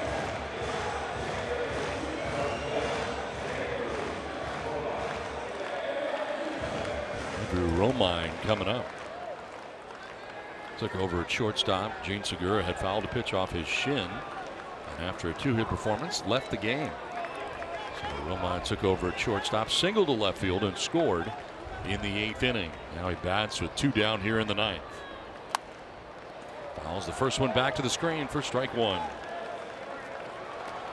Well done. This puts a lot of pressure on the Seattle Mariners moving forward, especially this 2-game set against the Padres and heading up to the Bay Area for a huge series against Oakland. On the ground, foul outside of 3rd, 0-2. Yeah, 2 games in less than 24 hours, and all of a sudden you lose them both. That's a tough way to go about things. It's a mindset that you have to keep on grinding because you never know. St. Louis Cardinals have done a nice job battling their way back, but makes it harder when you start losing those games. But you look up and say, where do we go from here? Taking second base is Gamble on defensive indifference. The Astros beat Oakland today 5-4 in Houston. Swing and a miss. He strikes out and the Padres win. Now the Padres sweeping a 2-game series against the visiting Seattle Mariners. They win this one a final of 8-3, and a big day for Luis Urias as the Padres take both games against Seattle. It's time for Padres Live. Mike Pomeranz, what's in store? Well, guys, we're going to talk about Luis Urias and hopefully get a chance to hear from him. We'll also hear from Manny Margot, had himself a nice day, as well as Hunter Renfroe. All that more coming up. Padres Live, the postgame show in minutes.